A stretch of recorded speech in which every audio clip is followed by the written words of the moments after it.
Welcome to the dark dungeon of pop culture. This is episode 5 of Jabbas Dungeon podcast with the regular four handsome lads. And yes, here we are. Here we go. Here we go. Well, let's jump into my 1 minute little crow. I wanted to touch up on the pacing of the movie. So if I won't spoil it, I mean we all kind of know the crow. It's a love story, but it starts out kind of strange. Actually, I will spoil it. If you're watching this, careful of spoilers. It's nothing you haven't heard of before. If you've watched The Crow, you want me to hold Matt, have you watched The Crow? Do you know about The Crow? this motherfucker? Me? Yeah. Never seen it. Oh. It's on my list of we're getting there. I've started watching more movies. Now, I will say the original is a top tier movie. Probably a not just a cult classic, but the story and just everything about it is just great. Honestly. It's not just some lovey-dovey movie, even though it's about a love story, but it's pretty good. But to the new Crow, with Bill Skarsgård, I think that's his name, Bill Skarsgård. He is great in it. I don't really like Shelley that much. It's just she's a good actress, but it's just something about her that just is strange. They work great together, but the pacing of the movie is very strange because spoilers again. Get the fuck out if you don't like spoilers. He is kind of in a rehabilitation center, and it's weird because this one they're all dressed up in kind of this I can't remember if he was in pink or not, but every time I kept seeing the people that's there in the facility and him, I kept thinking of Squid Games for some reason. I think it's just a get up that was just it was very strange. The movie kind of starts out very confusing. You kind of just got this video going around and it's spreading, but it doesn't really explain too much of it at the beginning. You kind of have to watch the full thing just to see it. So you're kind of confused on what's this video getting out, and they have to hunt these people down to make sure it doesn't get out further, and that is on Shelley and her friend. I forget her name at the moment, and she ends up dying though. Not Shelley. But I won't get too deep into it because this will be a quick little review of it. Pacing's kind of weird. It starts off kind of slow. The love story that is between Eric and Shelley, I feel if you really wanted to dive deep into how The Crow was in the original one, you should have went harder with it instead of just being these two broken people fighting each other and kind of partying a little bit and doing drugs, and it just kind of felt like it could have been more romance and drama into it instead of just kind of seeing them being they smash together and they're instantly soulmates, and it was just kind of a weird quick little thing. And it went slow at the beginning for that, but it kind of picked up pace whenever they eventually got murdered, and they kind of jumping to this new idea of where the Crow is born, basically, of the afterlife. It's a very different take. If you've been done wrong, or if you've been killed or murdered, you have this one chance to go back and fix it to save. Well, he has one chance to save her soul from being damned to hell, because for some reason I know there's kind of a paranormal type thing that they do with the Crow since he's coming back to life. He's basically a walking dead body, but this one it tiptoes into demonic possession when he's facing off with the big bad. So he has people get possessed in a weird way, and he can make them do things that they don't want to do. The big bad does. And he eventually just whispers in their ear they'll kill themselves, and he, I guess, gets some sort of source because their soul goes to hell and it goes into him to live longer without aging.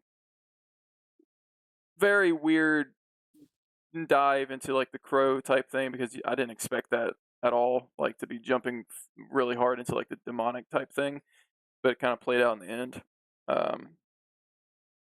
To keep this short, because I know I'm already like 5 minutes in, but music choice is terrible. We'll say that off the fucking bat. There are scenes that are like he's like, it's in the trailer. I don't think the same music was behind him, but he's like walking down the alley. He's like very confused, and he doesn't know what to think of Shelly at this moment, and it's just some weird fucking music in the background, and it doesn't fit the vibe of what's supposed to be shown with the music, and I didn't like that at all. And there's a couple scenes that's done it that way, and I thought that was kind of strange. What was the other thing I wanted to? Oh, third thing, when it really starts to feel like a Crow movie is when spoilers again.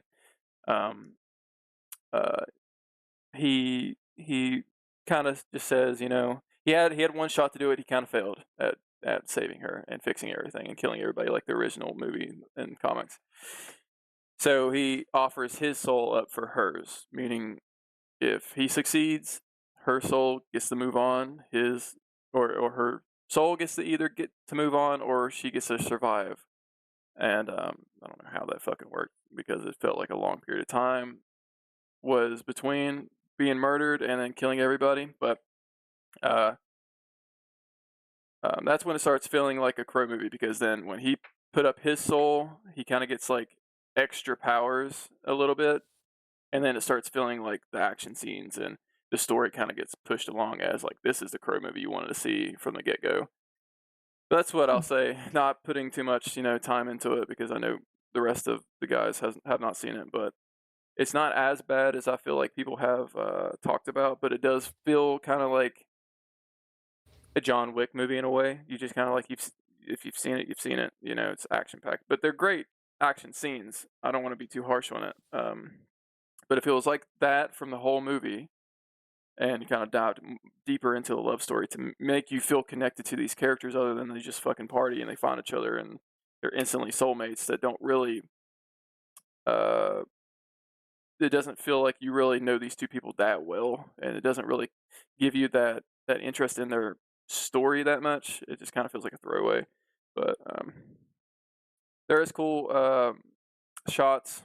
They showed one in the trailer, and this is where I'll end it, where they're kissing, and she's behind a veil of white. And it's like a curtain in this place, and you can see her, and he's there. And I thought that was such a good imagery of what he's trying to do. He's trying to reach her behind the veil. She's gone, and he's still there. Thought that was a fucking brilliant little scene, and it's cut so short in the film that I wish that's like what the love story would have been like. You just dive deeper into it. You would have got your heart wrapped around it, your mind wrapped around it, but it didn't come out that way in the beginning. So with all that being said, again, to dumb it down in a numerical sense, like what would you give it out of 5 stars? 3.5. 3.5. Nice. 3.5. It's a decent watch. Second half is much better than the first half. I would rewatch it, but I feel like the thing that really threw me out of it a lot of the times was the music choices, because I remember in interviews and like things they've typed up before saying that they wanted to kind of dive into like the Little Peep, Post Malone type aspect of it, and there's no Little Peep, there's no Post Malone in this movie at all, and I feel like you could have used some bangers from fucking Post Malone to actually. He has some good sad songs. He could have fucking had something in, like him walking down the alley or something. What was the fucking album where it was like, it looked like a tombstone on the album, or like wires or something? Hollywood's Bleeding. What is it? One of Post Malone's Is it songs- Hollywood's Bleeding? Hollywood's Bleed. What was it, Tyler? One song off that album, I forget which one. I think it's one with Ozzy. Yeah. Like in the Mhm. See, but it's like nowhere in the movie. Nowhere in the movie. That song could have been him walking down the alley, Banger. and it would have made me feel something. But the songs they used, it felt so like I might not know the artist, but they just felt out of place, and it didn't mesh well with the scene. And there was a couple of them like that, because it didn't pull me in even further than like what he's supposed to feel. Maybe the lyrics are saying it, but it didn't. The feel of it did not match the scenes. And I wish I could give examples, but I mean, you just have to watch it to. But if we threw in Little Peep or or just a Post Malone song in those, it might have made it maybe a 4. So Yeah. I think is. Go ahead, Brandon. No, go ahead, Tyler. I was just gonna say what I think is not keeping me from wanting to watch the movie, but one of my fears was that the relationship between Eric and Shelley would be more of like a you run through it real quick just to establish it and you don't feel anything. Because even in the original movie, you don't spend any time with them before they're killed, but you can still feel, how much he loves her and how heavy that weighs in on like him wanting to, make the situation right. So it's kind of sad seeing, I guess, in this new movie, you get to see it, but there's not as much payoff. Yeah, it just feels like Eric was kind of like just dragged into her story a little bit. Like, there's nothing wrong with her story. Like, she's a cool character on her own. But with this whole, like, it starts with, like, it's with Shelley and the videos getting out of, like, the demonic thing going on. And I guess she's a part of it, shows in the later movie. But, like, she goes to the rehab to kind of, to get away from these people because they're looking for her. They're actively looking for her everywhere she goes. And she goes to this rehab place, and Eric is there. And they kind of meet each other and they connect. But it just feels like he was dragged into her story instead of like them actually having like a set point of like, if they're going off these same characters, what's going to happen. But the way they kind of like came together and the way that it felt like you do spend like a little bit of time with them, but it just feels like we like drugs, we like partying. That's what really connects us, and instantaneously we just cannot get away from each other. We love each other. We're soulmates, and I'm just sitting there like I can't really connect with this because like I feel like it's such a weird story to rush you into each other, and the only connection you really got is I'm running from this person. And Eric's seems like he's in rehab for maybe drugs or something. They don't really like deep dive into him that much, but it's worth a 1 watch. That Letterboxd review better be coming. Should have done that. Yeah. While we're at it, just to hold us accountable, we got to link the letterboxes below. Because I knew your ass didn't watch Romulus because I didn't see you log it. But then again, you didn't log The Crow. But yeah, no, I was planning on watching The Crow anyways. But just hearing your reassurance as far as that, I mean, a lot of people, especially whenever it's kind of like a remake, reimagining of an older property, which like by no means like the original Crow wasn't some sort of like juggernaut as far as I'm concerned, as far as like comic book films. But I mean, it definitely had its place, especially at that time that it was released. And there's a lot of like iconic moments with it. But I feel like anytime it's ever a reimagining of a pre-existing IP, you're already kind of handicapped to begin with. Yeah. And, studio interference doesn't help either way. But nice.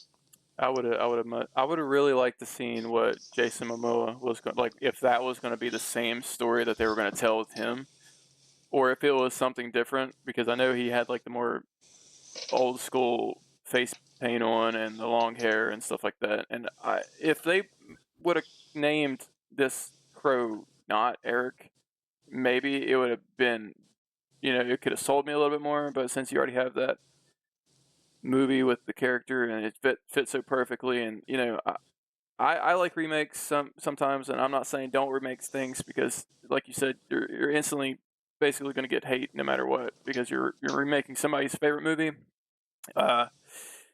And it's just kind of you're shooting yourself in the foot a little bit. But if they would have maybe just like added it to the rest of the collection that they had, Eric Draven, and I know there was probably like 2 or 3 more movies that were different. One was like in Mexico. Mm-hmm. Could have been neat to see just somebody different. So yeah, from the beginning, Bill Skarsgård, the releases of the still photos for him as Eric Draven instantly gave me like Jared Leto Joker vibes, and I had to fight my brain to not immediately be like, no, no, no, no. Watching it and seeing like the tattoos he has, it's just like looks like Pinterest type things, and I'm just like, I keep looking at him when I'm watching it, just like, ugh, it's shitty, but Nice. And Chadwick and Tyler Bell happened to catch the second episode of Agatha Boys. How was it? Did Selena Gomez make a appearance by chance? Not yet. She's on her way. I can mm, feel it. I feel like the first episode was a lot better than the second episode. The only thing I really liked from the second episode is the character of Miss Hart. She was in the original WandaVision. I love when they brought her down. A little bit of spoilers, they brought her like downstairs and they were doing the ritual and stuff like that. She didn't really know what's going on, and she just joins in. She's having the time of her life. I'm excited to see where the show goes and see more magic if they can do it properly and it looks good. Because in Loki, the TV show, I thought it looked really good, but in like what was the other one that they did? Multiverse of Madness, some of the magic, I guess they used at the end there, looked a little weird. WandaVision had some okay magic, it looked decent. But I'm excited to see where it goes. Tyler, how'd you feel about it? I think I have just like a soft spot in my heart for Agatha's show so far. I don't know. I think it might just be the bias of like I like the actress that plays her, and so like I don't know. I can like put in my head that more so of like this is like more of just a witchy comedy show rather than part of the MCU, which I probably shouldn't do at all. But I don't know if you guys can hear, but one of my cats is like right here, like meowing at me for some reason. I can't But hear it. okay, cool. They like your review. Cat needs a webcam. You want up here? He probably wants fed. Cat cameo? Cat cameo. I had one of my cats on here. Last week? He just sat here. Come here. But I get where you were going to, like, not associated with Marvel, but yet still. Yeah. Hell yeah. I did like the first episode more because it fell more in line with the WandaVision vibe of impersonating a style of a TV show. Mm-hmm. For the most part, I did enjoy that. So definitely first episode, I enjoy more. Second, it does go into more of the classic, just mid MCU kind of vibe, but it's the comedy in it to me is what I like, where it's like it's somewhat dry, but it's also like just dumb. Because I'm a She-Hulk supporter, like overall, like that. That's something to say there. Like okay, like shit. Hot take. Hot take. I need to take this shirt off. Very hot take. It's not my favorite MCU show, but I enjoyed it. Like, is it in that like weird thing where I'm like, yeah, this is just a dumb, you know, show. Like, just turn my brain off, which I like doing with MCU stuff sometimes because you feel bogged down by how much lore you have to keep up with. So I don't know. That's just me. The second episode, yeah, with Miss Hart though, I love. What's the actress's name? It's like Debbie something. Debbie Rupp, because she's in that 70s show, and I love her. So, yeah. Overall, like I feel like the show's probably just gonna land somewhere in the middle. It's like for me, like as of now, like if I would just give a rating off these two first episodes, probably be like a 3.5 out of 5, maybe a 3.5. It's a good show, like it's a good watch, but I don't know how it's going to be overall impactful to the MCU. And I know, what is it, tomorrow, Wednesday, they're supposed to drop 2 more episodes. And they're supposed to drop 2, 2, and 2 until Halloween. I think it's 2. Oh. And then the day before Halloween, they drop 1. And then the final episode, they drop on Halloween. Oh, okay. So, I guess we shall see how that goes.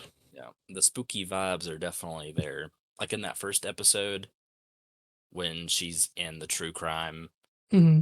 detective show, and she's just walking through the woods. That was like everything I want to see in like a fall setting. Hmm. It's just nice crisp woods. I don't know, aesthetically pleasing. I still think the character of teen, quote unquote, is going to be some sort of, cop out instead of everyone's predicting it, one of Wanda's kids or Nicholas Scratch, her son, or I just think it might be some random other character that they bring in, but Mephisto. it could be Mephisto. It'll be another shoot. What was Evan Ralph Peters Boner. and Ralph Boner? oh, Jesus Oh, no. Christ. Yeah, I just hope it's another joke like that. Like it would just be kind of funny. Mephisto's a good one. Yeah, I really liked WandaVision. Like that was one of my favorite shows to sit down with the wife and watch. It was just genuinely really nice. And you said they do the different genre each It episode? wasn't each episode, it was the first episode because of like at the ending of Oh, WandaVision, how okay. she was kind of trapped in like her own little area. Wanda kind of created her own space for a TV show, and she felt like she was a detective, but when in reality, she's just been stuck in her house. It seems like a lot of the Marvel series lose steam after about the first episode. Um, Really, the only two that I watched from start to finish because they just kept me engaged was WandaVision and Loki. I Mhm. felt like Loki had a good driving force throughout the whole season. I feel like WandaVision kind of had dips, but overall, I really enjoyed both of those. But yeah, I can't say Agatha. I'm jonesing too much to see what she's got going on. So I'm excited to see if we ever get a season 2 of Moon Knight or how they ever tie him back into the movies because that was a really good show. I think Yeah.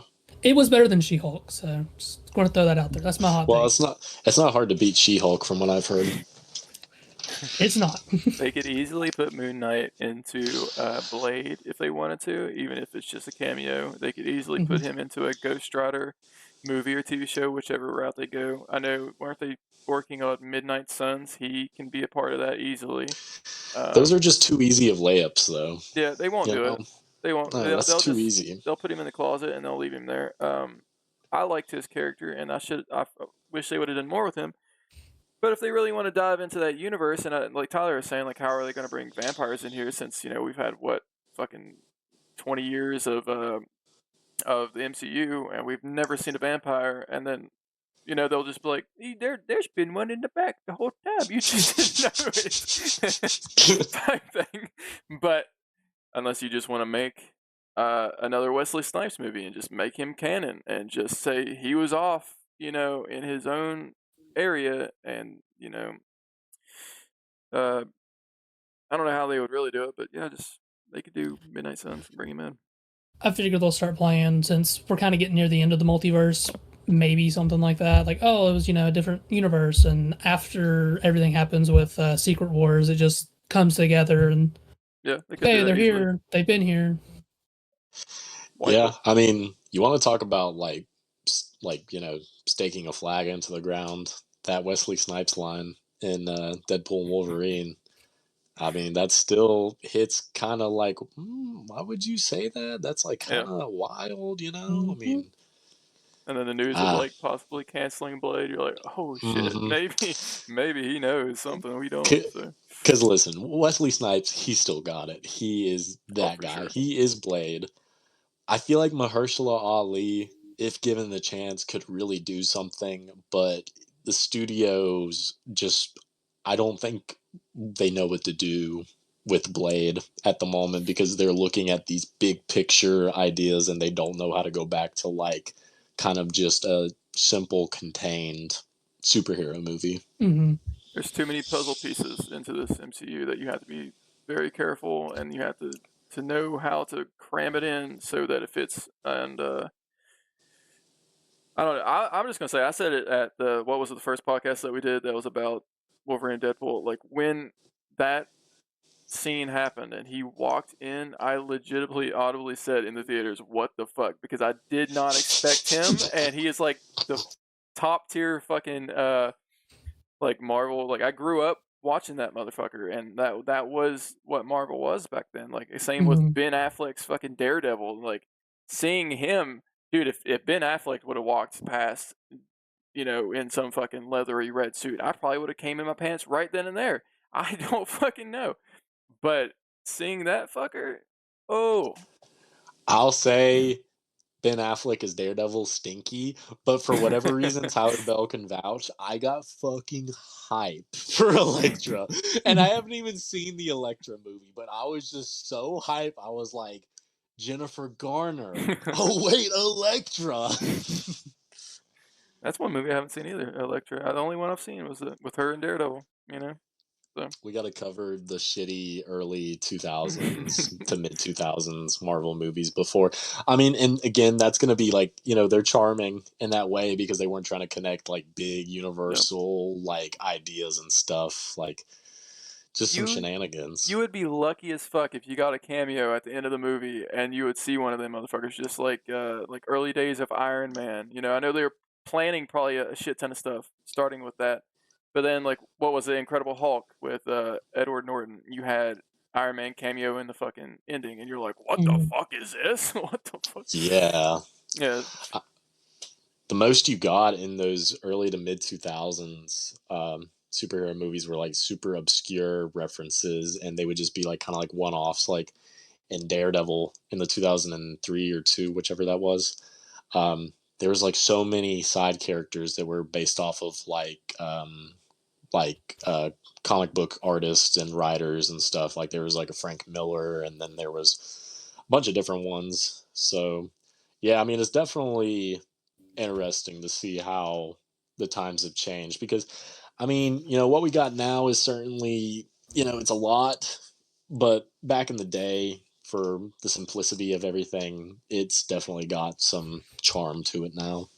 Also, that's the same for like one of the original Spider-Man movies with Tobey Maguire. There's a line in there that's like, "Can we call him Doctor Mm-hmm. Strange?" And it was just kind of a throwaway line, like, Yeah. "Oh no, that's already taken." And who would have thought, many years later, Spider-Man and Doctor Strange kind of have a movie together. Yep. Good point. My head canon is that Hugh Grant is Tobey Maguire's Doctor Strange. I don't know why. That's my first thought. Yeah, I can't remember who Hugh Grant is in the. He plays the Oompa Loompa in the new Wonka movie. Oh. Okay. Okay. Okay. What a I don't deep know, cut. like just visually, I feel like in like the 2000s, he would have been like. I could see it. Yeah. I don't know. That was just I got triggered in my head to like. I love it. I don't know. Like even in the Spider-Man 2 games, like not the most recent, like the Tobey Maguire Spider-Man 2, they would have like these throwaways, before doing, like they might have been, they probably already had Spider-Man 3 in their head, but then they had like Mysterio in the game, and then they had the Lizard in the game, and they had all these like other characters. I think they had the Lizard in 2. I know they had him in 3 as well. He just had like these characters in the games that weren't in the movies.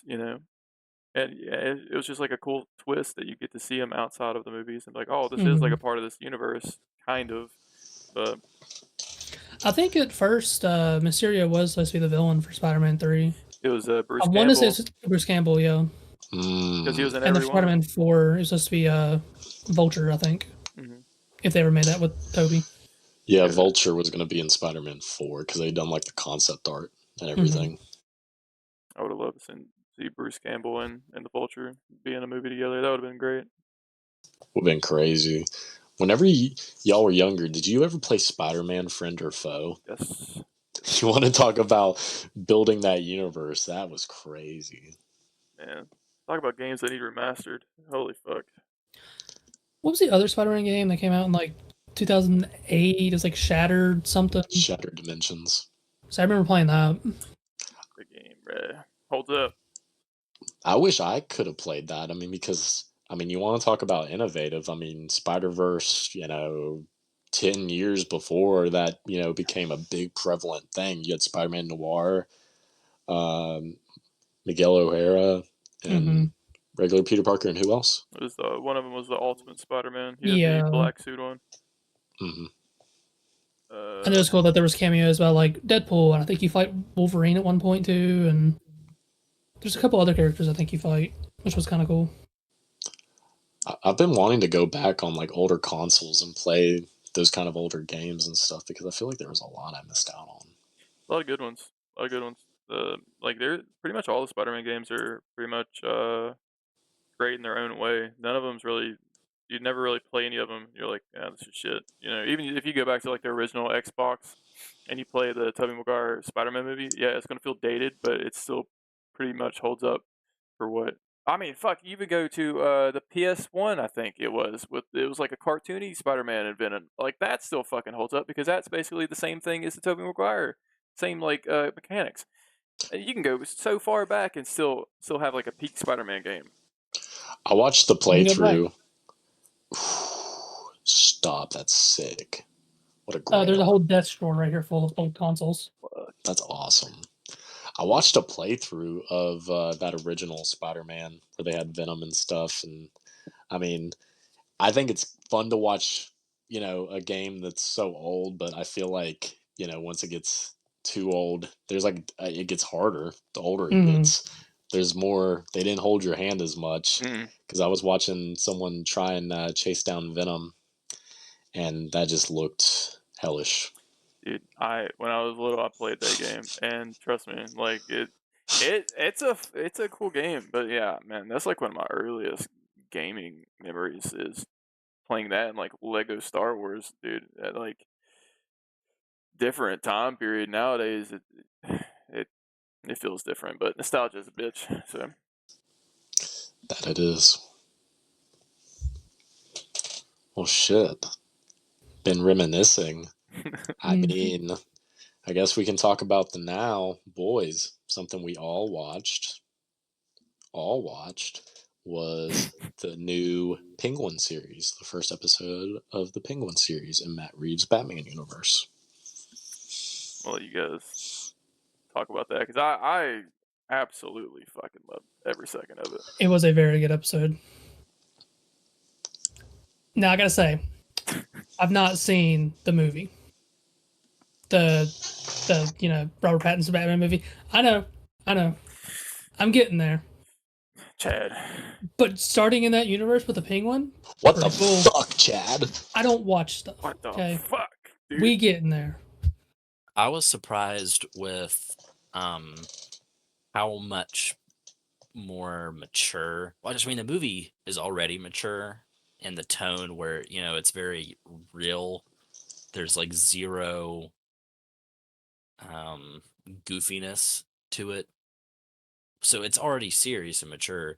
But the Penguin show is just straight, blowing holes in kids' heads and Spoilers, by the way. Oh yeah, spoilers. Major spoilers. Yeah. Major spoilers. A kid gets shot. Yeah. F bombs left and right. Mhm. Like it's just a much darker tone. Which I mean, I'm completely for to keep it in the show realm because you can do more, and also you're dealing with criminal organizations, which is gonna have that more setting compared to Batman. Mhm. Mhm. So yeah, I wasn't expecting that.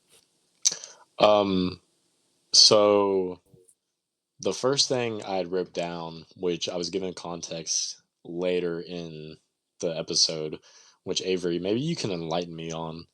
I wrote he was certainly waddling like a penguin. What happened to his foot? Did that happen in the Batman? Dude, yeah, I was wondering the same thing because the only thing I remember seeing in the Batman movie was when the chase scene between him and the Penguin, and I Mhm. was trying to figure out like if he maybe injured it, but he then when he was taken to Gordon, he was just standing there, getting interrogated about stuff. So I don't know if we're going to have some type of flashback to that because in my recollection, I don't remember in the Batman movie there was any base touched on his foot. And you don't really see him walk a lot in the Batman either. The most you see is like him in the club walking by, but it doesn't show his foot, and he doesn't look like he's wobbling that much. But I wasn't like super paying attention, but it wasn't like him like going really hard with the limp, and then walking down the stairs. I think at the courthouse or somewhere like that on the Batman. But I don't think in that at all we touched base with how his foot got that way, because I was thinking the same thing while I was watching. I was like, damn, his foot is really fucked up. Like, I don't know when that happened. So I'm going to think that there is some flashback that happened after the Batman, and then this is like after that. I'm not sure. Yeah, bro was walking with the utmost stank on his leg. I mean, that was because I thought I had missed something. Like I was wishing I'd rewatched the Batman like you did, Avery, because I was like, did I miss something? But as far as I could remember, he was he kind of got like interrogated, and then there was the card chase and stuff. But either way, opening scene we get is a sit down with Alberto Falcone and Oswald Cobb, not Cobblepot. Who is this Cobb man? Anyways, we have the sit down between the boys, and I think overall, I mean, it was a really good like bit of world building, and the only bit of Alberto I've got any prior knowledge of, which I'm glad I had read this months back because I felt like it kind of helped me understand the dynamics between the families. I was reading The Long Halloween. That's the only bit of Alberto I've gotten before, and I really liked. Spoilers for what little of Alberto we got in the show. I really liked this actor's take on him, and I felt like what eventually led up to what Oswald did at the end of the scene. I felt like everything built really good because I was expecting Alberto to be like a big part of the series, judging by how that first little bit of the scene was going. So, what was your all's initial thoughts and the payoff to that scene? What was your all's thoughts? One of y'all can go. Nothing. I was gonna say not everyone go at once. That shit sucked. I really liked it. Honestly, I didn't expect the build-up of that. I mean, I definitely see Penguin, doing both sides of the family since he did it in the Batman. I think they touched up on that as well. But this to touch up on the name thing on Twitter the day before the series release, they were talking about how they changed it. They did some tweaking, I guess, in the script. For Matt Reeves wanted it to be Oswald Cobb for some reason. I don't understand. Maybe he's gonna start his own family type name, Cobblepot later. I don't know how they're gonna do it. But the scene I really liked because you don't this version of Penguin you don't really see in the Batman. You really don't get a feel for the Penguin in the Batman like this that you're getting in the series. Because you see him in the Batman, you're like, oh yeah, that's the Penguin. He has his attitude and he's just kind of behind the scenes. But this one, you get a really good take on him because you see him waddling, you see him showing his kind of like he's trying to blend in with any scenario that he happens to be in. And in this one, I really liked that Alberto was like kind of getting more aggressive. He sees and he says like he knows what he truly is. And then what was it that made him inevitably get shot was like I think he was just kind of like really run of the mill mocking him, talking about everybody laughing at him. His appearance and stuff like that. That and like they want him to like he thinks people want to worship him, and what I mean, like take money and hand out to people, and it's like imagine worshiping you, Oswald, like and then he was like this dude. The gun when he was just like shot him up. I was like, hell yeah, that's a good start to it, because now you get a real fucking feel for this guy. You see how he feels, and this is a whole new like area that we haven't touched base on, is how he feels about his look. You know, you barely got any touch on this character in the Batman. He's there, playing both fields. So that was a really good intro. Really draws you in. What was your take on that, Tyler? On that opening scene? That leads right into what I was saying with like just the tone, because straight off the bat, we're getting high intensity. He's just killing him in cold blood, dropping the F bombs. And so, I mean, like, really, at that point, I was kind of going into it that this would be more of not. I really don't know how to explain it. Yeah, I don't For know. me, it's giving The Sopranos. It's very Sopranos vibe, but I appreciate some of the levity they throw in. But I see what you mean as far as that. Yeah, I mean it sets the tone for the series and the universe some more. What do you think, Chadwick? I'd say pretty much the same thing. Like, it's a good tone setter to see, like, the links he'll go to, either take power or, what I mean, try to, like, clean his image, I guess you could kind of say. Like, oh, people think me about this, like, think me this way. You know what I mean? Like, get rid of him and then try to take over that power. Yeah. Kind of like weasel his way in, I guess you would say. Oh, most certainly. And that's what I loved about how they kind of set up his character, because again, with the Ping one, I don't have a whole lot of literature knowledge on him like I'm sure you guys do. I mean, it's really The Long Halloween, and I can't even remember if he was in The Dark Victory or not.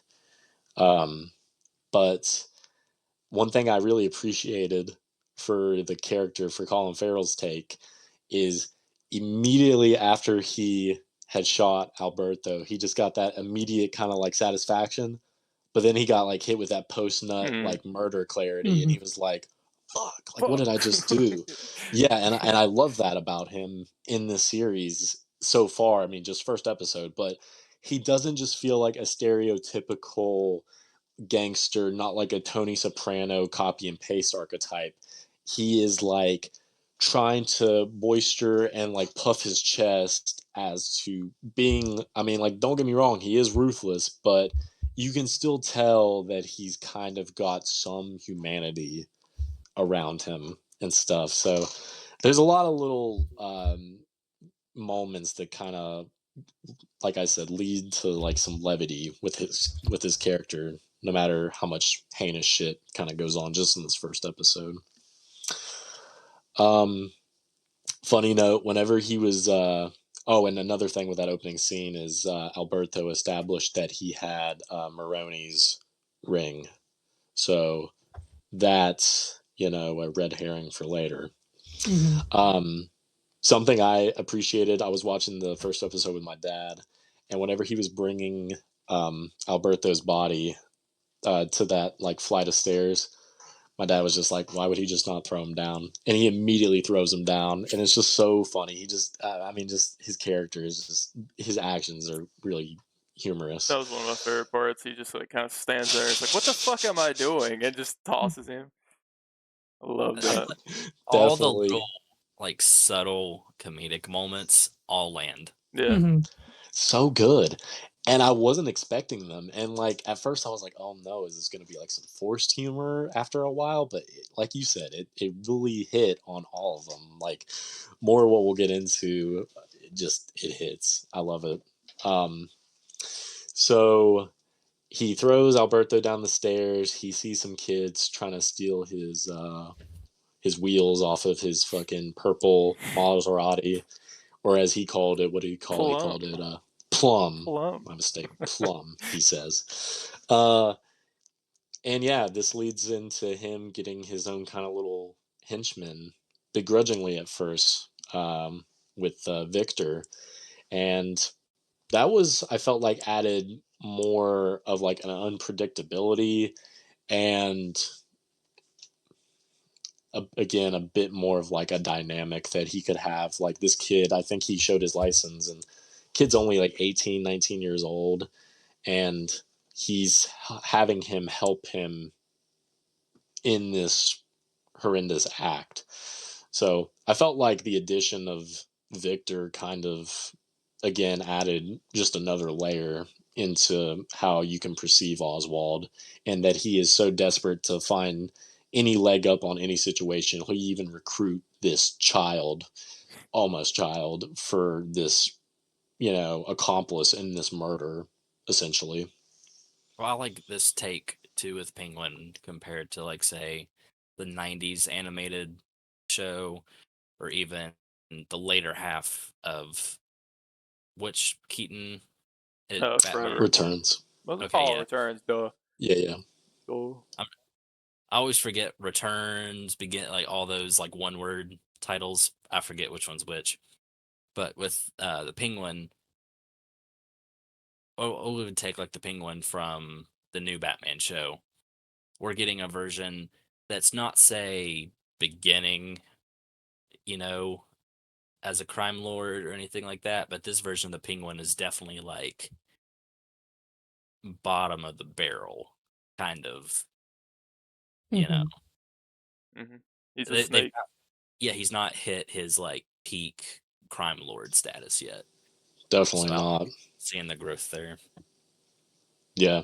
I mean, for, lack of a better explanation, he's really kind of just one of the, I mean, you can't even say an underboss in either families. I mean, just in as far as like the whole crime syndicate, he's really just kind of like a guy that runs a warehouse, and it's a successful business, but, he doesn't have any sort of real pull or clout or respect Like from either family. the only other thing that he had was the iceberg lounge. That's the only other thing that he was just kind of like running, but that's it. Yeah. Um, so I wrote down lovely Tony Soprano vibes because just him getting drove around by Victor just gave me flashbacks to the first episode of The Sopranos. Which I guess the only quote that I have written down is from, I think, around the time that we're introduced to Victor. And it's just like, you're going to work with me or I'll kill everyone you care about. And it was the way I know it's not like word for word, but the way he delivered that was like, I think my first like chuckle that I had with any of the comedy parts. Mm-hmm. One comedy part I realized I've written down was I can't remember who he was explaining this to. I think he was actually explaining it to Victor in that junkyard, because he was like finally kind of letting him in as far as like what's happening. He said, Alberto Falcone was the new Falcone mob leader. It's like just Colin Farrell's timing and his whole like accent and dialect as the Penguin is so good. I mean, I told my dad that was Colin Farrell, and he just found that. I mean, he just couldn't believe it. Dude, even myself watching this the whole time, I forget it's him. I'm like, dude, this looks so good. And I'm like, I keep trying to imagine like it's just some, older dude, with a little bit of Older prosthetics on. Irish dude. Yeah, Yeah. and I keep forgetting that it's him. And I have to like bring myself back to realize it's him because it's so well made. I mean, all of it is. It looks great. You can't even tell it's him. His accent, you can't even fucking tell. Like sometimes you can like look and see the eyes and kind of imagine that actor. I can't even fucking do that with him.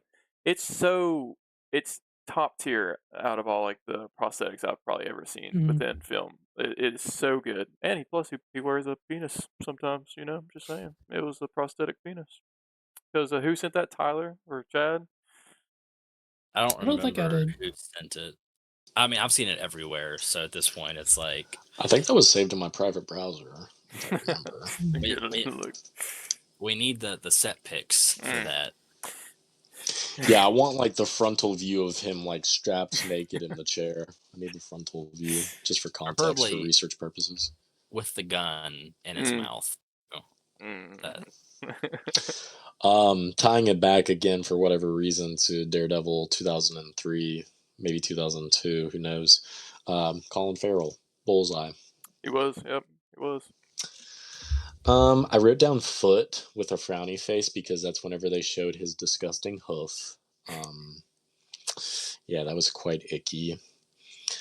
I felt like it done a good job. I don't know what part this is like necessarily referring to, but kind of like what you all were touching on. I felt like it did a good job of like establishing the hierarchy of Gotham's crime world. I mean, you got the Maronis, you got the Falcones, and then you got Oswald just kind of like deep down in the middle, trying to like nudge his way up to either side, to get to the top. But I thought it done a good job of kind of the world building.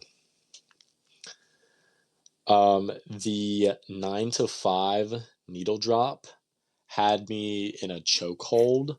I thought that was hilarious, and I have been listening to it. I feel like there's certain songs like "Rock and Roll Part 2" with in Joker, and like "Sunshine of Your Love" and Goodfellas. There's like certain songs that hit in a scene, and I can never hear them the same way because I'm always thinking of a scene. 9 to 5 by Dolly Parton, when it's this murderous crime boss fleeting with a almost minor, just is going to be forever ingrained into my head. I love that needle drop, and again, it's another point of the comedy just hitting, and it's not overbearing. So natural. It was so fucking natural. hmm I love that part. I God. wanted Hmm. extra pickles, and they only give me 2 pickles. Is that extra? Do you want mine? No. They touched your nasty mouth. It's so good. It's just like it's so realistic. It's just like God, there's such a big connection there because you can imagine just like your buddy sitting next to you fucking saying something like that. Exactly. And again, just with Oswald, as far as like his personality, definitely a scummy dude, but I felt like I, I don't know. I don't know if he realistically was ever like fully wanting to kill Victor, because there was like certain points where he would talk about, I think it was actually kind of going into my next point, him entering his mother's house, Oswald's mother's house. He was like, all right, don't speak of this, and then Victor kind of finished the sentence like, or you'll gut me like a fish, which in of itself is a really like generic term, especially for like a mobster. So I feel like, again, it's a lot of Oswald kind of like boistering his chest, and like, I mean, he's about it, but like, I feel like at the end of the day too, he tries to kind of portray a certain image on himself, because at his heart he's kind of like a self-conscious character, which is always cool.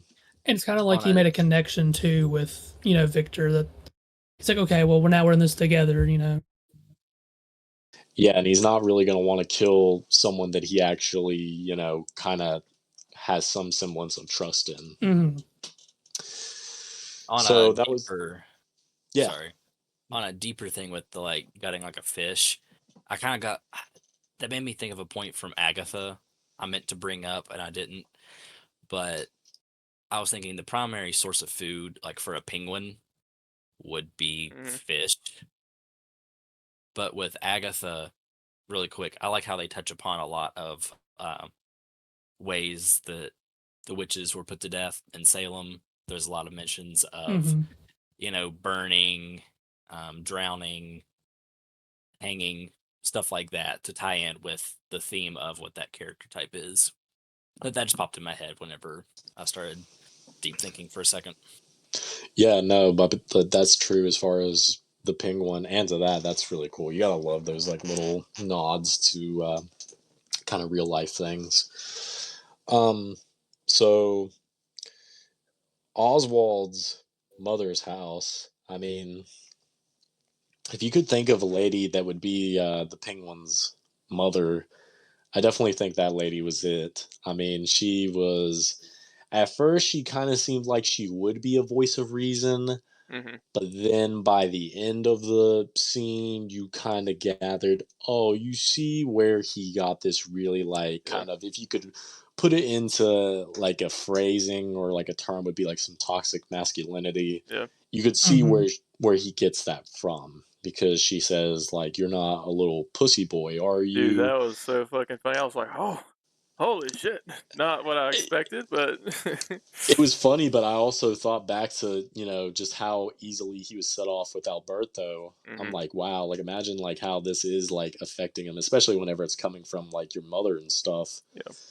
Um, but yeah, by the end of the scene, especially whenever it was like them like real close, like nose to nose, and she was giving him that talk like you can't run away and hide. You need to stay here and make your way to the top because that's what you were always destined to do.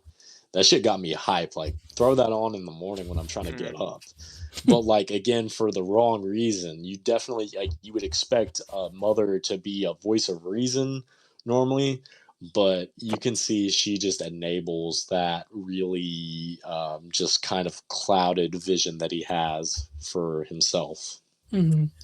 There was also, like, pictures of family, and I think he had, like, 2 brothers, and I really wanna know the backstory of that because you don't see them. I wonder if they went down the same path he did, or if he did something a little bit darker and fucking got rid of the competition in that type of way in his family. I don't think I saw a father figure in the picture, frames at all, so that might be somebody that just vanished on him, and whatever kind of family they had, but I wonder if there's like a deeper underlying, not just kind of like the trauma that is kind of pushed on him, like the the way he looks, but then his mother enabling him to be the top dog and not be a pussy and stuff like that. So there's a force that's fighting each other. There's like, well, how can I be what I need to be when people can't even respect me with the way I look? And then the part probably in the back of his head is, I need to do this no matter what they think, because his mother enabled him so long, So it's like that, and you can see it through. I mean, just from that opening scene, you could see like him trying to blend in until it hit his breaking point. So I really want to see more of. I'm sure they'll get more into it, but into the series. But I want to see the family aspect more if the brothers are still around. Yeah, or even an aspect for maybe the brothers is they took a normal kind of path Hmm. in life and they're not really spoken upon because it's like they were actually, wanting to make an honest living. And again, with the complex that Oswald has been kind of ingrained into his mind, one of the lines, I think it was actually after they got done visiting his mother, which I did write down a point on it because I would like to hear your all's interpretation on it as well. Whenever it's Oswald and Victor and they're standing by the car and they had just left his mother's house, he is full on in his crime boss mode and he's giving Victor this talk. He says, Victor, I need you to be at my side. This world isn't built for guys like us, and we need to take matters into our own hands and do what we can and basically rise our way to the top. Personally, throughout the entire thing, I felt like Oz was manipulating Victor and was just telling Victor what he wanted to hear because Victor is an impressionable 18, 19-year-old kid.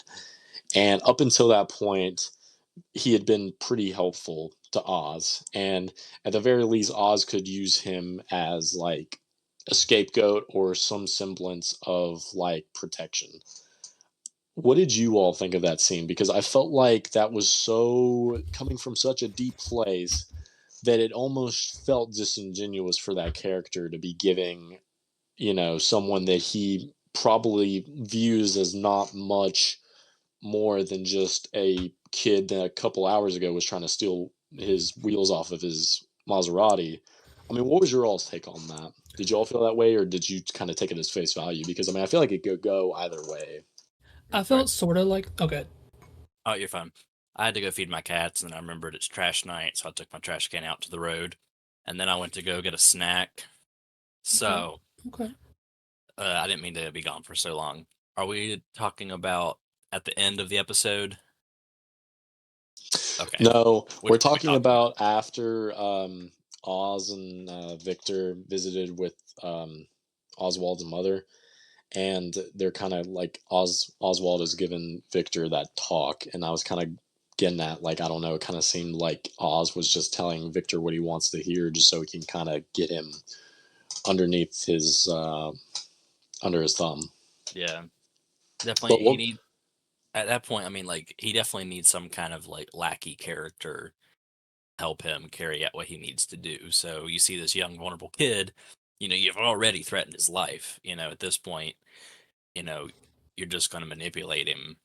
And I'll speak later, I guess, on where I see that going when we get to like how the episode ends.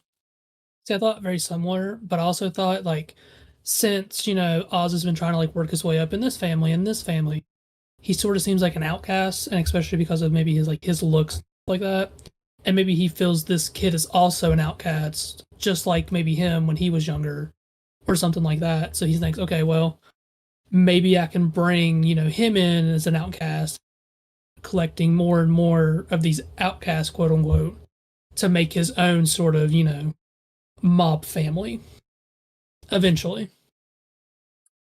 I definitely agree.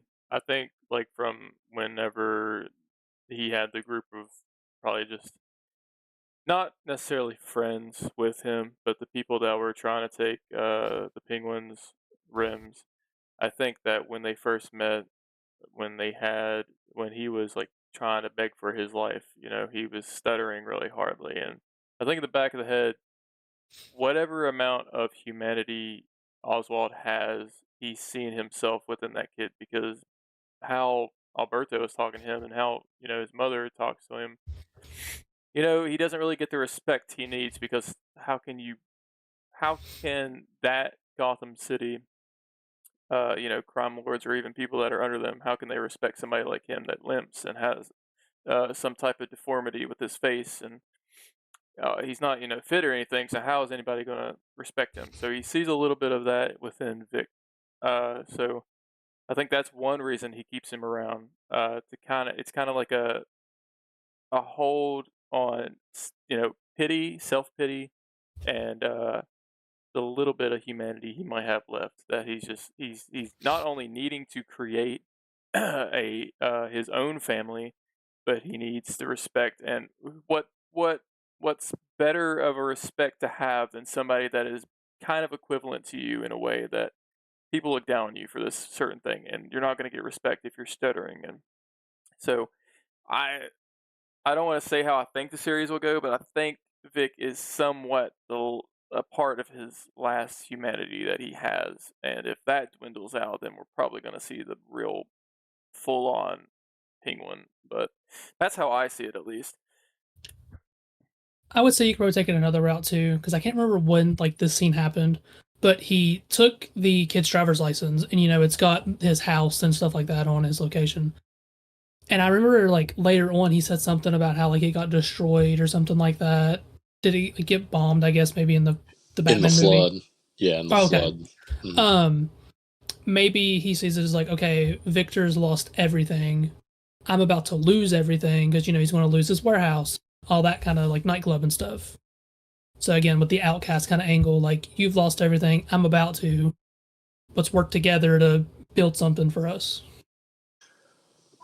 All you men are working up to a smooch because you guys are like some like crazy insight on some stuff I wasn't even thinking of. So like brilliant fucking interpretation, boys.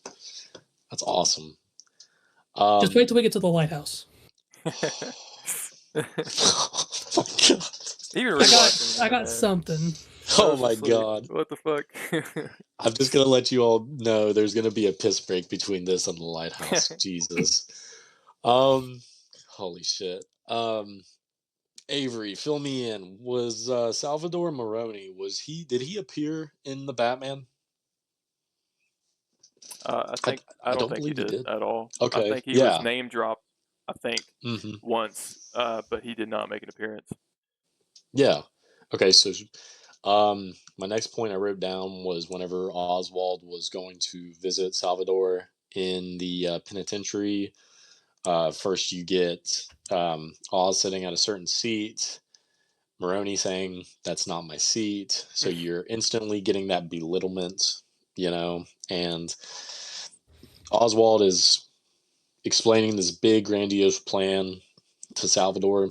Salvador's kind of just letting him go through the motions and stuff. I wrote down great acting, great dialogue, and tremendous world building. And the cherry on top is, I mean, for a minute, I thought he really sold the pitch to Salvador, but he, at the end of it, he's just kind of like, no, like, why would I want to partner up with you? You're a snake.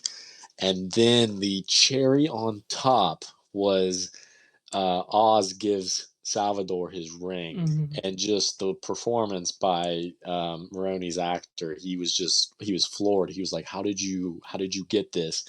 And he hits him with the, it's what I can do. And that was just a fucking excellent scene in my mind. That just again built the conflict between these two families, and you're just getting this weasel just slowly getting them to turn even more on each other than what you thought possible.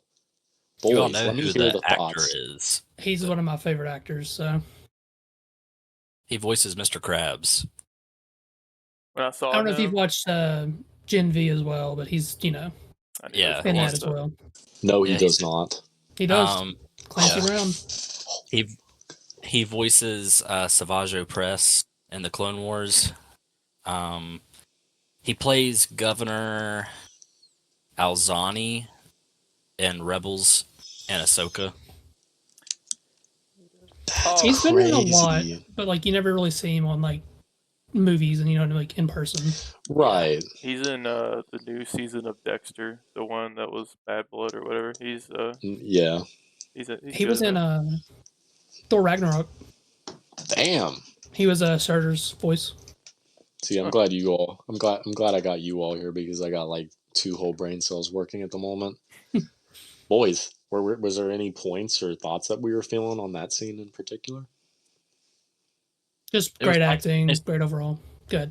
I mean, without his character being in the movie, it's just nice to add more into the world building to have a visual representation. Because I'm sure he'll pop up later on in the show, and then also who knows might end up being in the Batman Part Two. So just nice to have another face to associate to a character. So Really great acting. I always like the insight of like what this series is doing. Like it's just Oswald, you know, trying to butt heads with everybody and try to escape it all while trying to still land on top. The ring move, I thought that was really cool. I was like, oh, Mhm. what better way are you gonna fucking start something other than you just throw the fucking ring on the table? So that tells him right then and there that Penguin has done something big. What he say? He's more than what people think, or Yeah. That was it. Yeah, that shit went yeah. hard. That point, I was like, okay, now this is getting pretty sick. Whole show's great, but that point was pretty cool. I'm more than what you Plus, it was think. like it was supposed to like move to like, hey, I actually mean business. Hmm. Like I'm making moves. Here's your chance to take a move with me. Yeah, just talking about that gets me excited. Like I hadn't watched it since, but just the thought of it. I mean, wow. I feel like Um, Farrell watched some CM Punk mic drops to prepare for this or something. honestly, they're comparable. They're just getting you hype. I mean, I just keep like some CM Punk videos on repeat while I'm walking on the treadmill, giving me some motivation. Uh, I wrote down. Oh, and the ring will come up later because it's in a further explanation. This ring has just fucking worked its way throughout the whole episode, which you gotta love the writing. Produced by Matt Reeves, I believe. Um, the fight scene, as short as it was, but first it's the car chase where Sophia Falcone's people are chasing after Oswald in his plum Maserati, and you get whenever he pulls up to that little festival, whatever is going on, and then you're getting the little like fight scene between him and one of the goons, and he stabs one of them, and all the while you get The Promise by When in Rome, which just was giving me Napoleon Dynamite, really conflicting like vibes going on because I was playing on the radio and all I could think of was Napoleon Dynamite. And again, it's just one of those great comedic but also well-earned scenes where you're kind of getting this humorous soundtrack mixed with this like visceral fight. And he stabs the dude, and then that leads dude falling, or is like slowly kind of falling back, and he gets like the Scary Movie death. He gets fucking hit by a school bus. And it was just Here's so the absurd. waves. Fucking funny, dude. It's so absurd, Oh, but amazing. Oh! the lighthouse. I was gonna bring that up when I first saw it because I didn't notice it was a lighthouse at first, and then when I did, I was like, "Oh, fucking dope! Hell yeah, dog!" Oh, it's one of those things. I love those type of things. It's one of those A24, like I was talking about on the last one, I believe, but like A24 special edition ones. But yes, I love that scene when all the children see a man get run over beneath the wheels of the vehicle they're occupying. I do love the foreshadowing too when he's talking to Vic in the car and he's like, "Do you like that? Does it smell good?"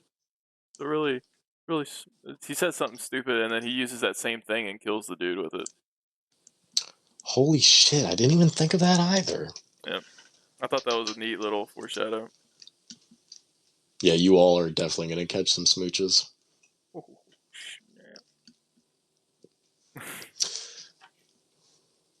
Oh, I didn't write down a note for her. Well, I wrote it down by the end because I thought she just done so good. She floored me through the episode. But Christine Milioti as Sophia Falcone, fucking excellent. I mean, she is like a force to be reckoned with throughout this whole episode. I mean, she is like one of the best like non-disfigured super powered villains that we've seen thus far, in and discounting Riddler because he's not really super powered, but either way, one of the best villains we've seen in this universe. I mean, and her performance is fucking excellent as far as I'm concerned. I was really worried that we weren't going to get, I thought it was going to be maybe a little bit too over exaggerated. Again, my only context on Sophia is The Long Halloween, and I can't remember if she pops up in The Dark Victory or not. I think she does. she was like a Um, bigger woman in the comics and kind of like tall and broody. Yeah, she was tall and she was like handicapped and shit, but This My one, yeah. only connection is just with the actress being in How I Met Your Mother.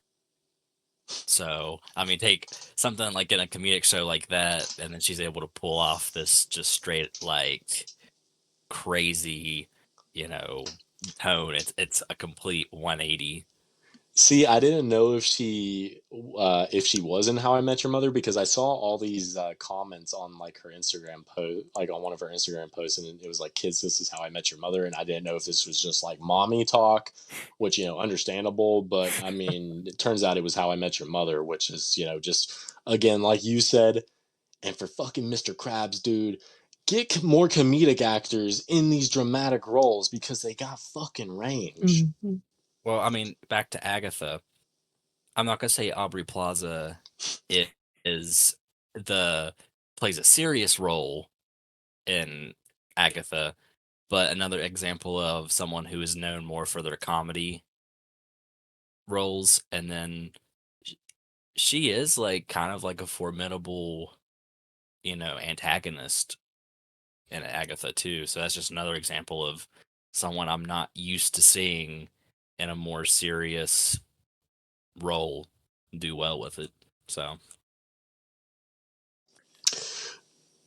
Well, if you want to talk like, archetype comedic actor doing a dramatic role, I want this to be on record. I fucking hate Adam Sandler. I hate him with everything in me. You guys are Uncut surprising me Gems. tonight. I don't know if I can do this anymore. 5th episode in, you guys are fucking blowing my mind. I hate Adam Sandler. Oh my Uncut God. Gems. Good movie. Amazing movie. Dude isn't doing his normal like poo poo caca jokes. Dude is just like, exhibiting some like stressful ass anxiety, and I'm like recognizing it. I'm like, yeah, I'm with you. But then he goes back to doing like some Hubie Halloween, and I'm like, yeah, fuck this guy. I will say. He was on the podcast next week. Like, what are we doing? You just out here Get the trash Sandman on here, and I will shit on him. I'd be like, Sandman, you're a hack. Oh God, it's gonna be a 1v1. It's just gonna be Adam Sandler and him. I will say, I will say, there is a movie that I reviewed on the Letterboxd. The movie that Adam Sandler was in, that he was the spaceman with the spider or whatever the fuck that was. Yeah, That where it was movie- Paul Dano. Yeah, you with should him. give that one a chance. That one's pretty cool. It's not comedic. It's actually pretty sad, to be honest. And that was a really good one. Fuck, I don't really watch anything new of Adam Sandler. I watched his like newest comedy special, which wasn't bad. But really the only thing that I think still holds up is like his older movies. His newer ones are kind of a bit goofy, but we just ruined that guest chance ever. But Get on here, Sandman. If you win the 1v1, you can replace me on the podcast. yeah, dang, God, crazy. Have you all seen Airheads? I think once, a long time ago. I think once. With my father, on the record father, Brendan Fraser. That's the only reason I watched it. The Sandman happened to be in it, so I begrudgingly watched it.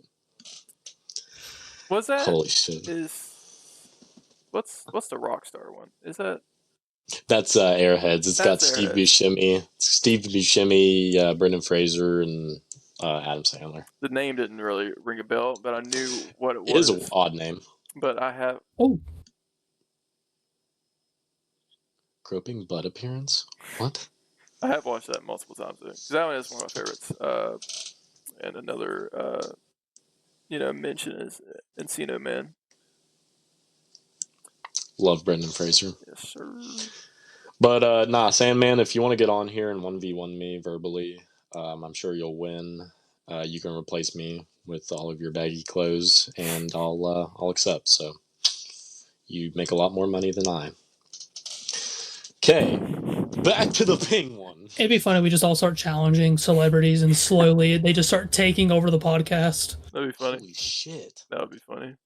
It's just Chad, and it's like fucking the Sandman. It's like oh my god, I don't even know who else. Fucking Steve Buscemi. Yeah. And Brendan Fraser. The Airheads version. And Chad. That'd be crazy. What's the other one that is always in? Kevin James. Kevin James. Oh my god. Oh, stinky. It just becomes a grown-ups podcast. David Spade. Oh my god. Holy shit. Chris Rock. What was the other one? There's one more. Fuck, what's his name? Oh god, what you is could his do name? it. Rob Schneider. Rob Snyder. Yeah. Oh god, he's the worst. Fuck him. He's getting a lot of backlash nowadays. Good. Well, we're gonna rename shit. Rename the podcast Airheads. The Grown-Ups Podcast. Jesus Christ. Oh my god. Let me lock in. So you get the scene at the kind of towards like the tail end of the episode after Oz is captured by the Falcone goons. Thick Boy is strapped up to the chair, naked, in all of his hairy gloriness. And Sophia, she's kind of seeing through his bullshit, I feel like, for the most part. And you get the guy with the wire, like the barbed almost wire, and it's underneath the pit. That's brutal. that was rough. Like seeing like the skin kind of tear, and he's getting interrogated. Oh, first off, speaking on the child getting murked, in the beginning of that whole interrogation, she's like, "This kid says that you were shooting the night that your wheels were getting stolen. You said that was only a couple days. You said that was like a few days ago. This was, just the other night." And he's like, "No, I've never seen this kid before." And she shoots him, and he's just like, "Meh." Which again just adds to him just being a fucking scoundrel. Holy fuck. And then um, it leads into him, slowly you think, something really bad's about to happen. And then you get the red Cadillac getting drove into the mansion, and in the back you get what was written underneath the trunk. What was that? Payback. I think so, yeah. Payback. And um, you got a dead Alberto in the trunk, and it's made to look like that it was a Maroni death because he had his fucking pinky cut off. The finger that he wears, the Maroni ring, comes full circle. Excellent Mhm. false reveal to them being like, damn, turns out it is the Maronis. This feud just is never ending. What was the thoughts on that? Were you all expecting that? Because that floored me. Not expecting it, but I think how I want to say her performance is insane because when she's talking, she plays it off so well that you could see kind of like a switch and like what like she's like thinking, like trying to be like the rehabilitated version of her that everybody, like she was saying, everybody thinks that she is like a bad person, and you can kind of see that switch into what she really is. But I think that scene was great because now the Penguin has led them to believe it's Maroni. Now he has the ring in prison or wherever he was. I think it was Blackgate, if I remember correctly. And Hmm. now that's full circle. Um, but I think it's kind of like broader now. I think that she knows the full thing what happened because the kid being killed. I think no matter what Oswald was going to say, this outcome was going to happen no matter what. This kid's dying. He cannot see this. He cannot be taken out of this. He can't be freed. Even if she's taking his word for it a little bit, he's going to die anyway. I think she knows the full thing of what happened anyway. So it's kind of like a part of her plan too. I think her knowing what has happened is kind of playing into her plan with Oswald as well. He thinks he's getting away, but I think she knows more than she's leading on, and you know, I think that's why she just fucking killed him straight away because no matter what Oswald says, the outcome's going to be the outcome in her Hmm. mind. If that makes sense, I feel like I talked myself in a circle right there, but I was like trying to catch up to the idea I was trying to get by. No, I'll say like I agree with, she knows more than she's leading on. That kid, there is no outcome around him. Like even if he said like, "Oh yeah, like I know him," you know what I mean? Like Mm. at that point, he's going to die. He can't see any of this. I did expect that Victor would do something, but I didn't expect him, to crash the car in here and then write the payback and take off a Mm-hmm. pinky and stuff like that.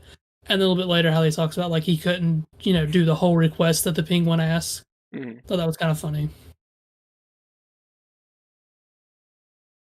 So that about wraps up the penguin. If we What have any what other insights. what about you, Tyler?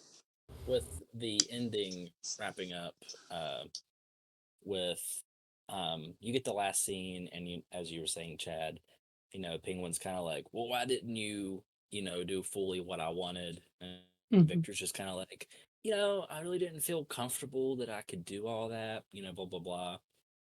And they're having this like kind of like bonding moment together. I hope the show doesn't go in fully with the trope of a broken individual takes in a younger child type thing. Because, I mean, at least a lot of modern Star Wars recycles that trope Mm-hmm. over and over and over. Or like The Last of Us, as an example, too. Something like that. So I hope that Victor joining him is more of like a partnership and not like a father figure role. I hope it's either like it stays a partnership, or I wonder if it'll ever evolve to where Victor does do those kind of things and is more ruthless, and then maybe kind of poses a threat to the Penguin. Then he has to decide, like I've kind of raised this kid up and like helped him and stuff like that, and then do you want to betray me? And they could read down a whole thing like that if they wanted to. So I feel like it definitely kind of works its way into, you can see Victor being like a viable like right hand man to Oz, and maybe he can play like a bigger part in like future like later episodes, like kind of when there's more established, or there's maybe if the Penguin's in the Batman Part 2. But with one quote that I wrote down that I really liked, I don't really know at what point this was said, but no more playing it safe. I think that might have been at the end whenever they were eating their slush puppies, and Suicides. I just really, yeah, I really mm-hmm. I really recognized that and enjoyed that. So, to dumb down again this long conversation where there is tons of beautiful insight, if we could give a numerical rating, again, as if this whole conversation couldn't tell you what our opinions were as is, boys, what would we give out of 5 stars the first episode of The Penguin? I would say for the first episode, and they're always going to build on it. 4.5 out of 5, because it's almost that like perfect episode, but I just feel like it could have went just a little bit longer with some of like the fight scenes, and then like building up some of the story. But it's done a fantastic job, so I'm excited to see where the rest of the season goes. I think it's a 4.5. Like, yeah, I think I agree.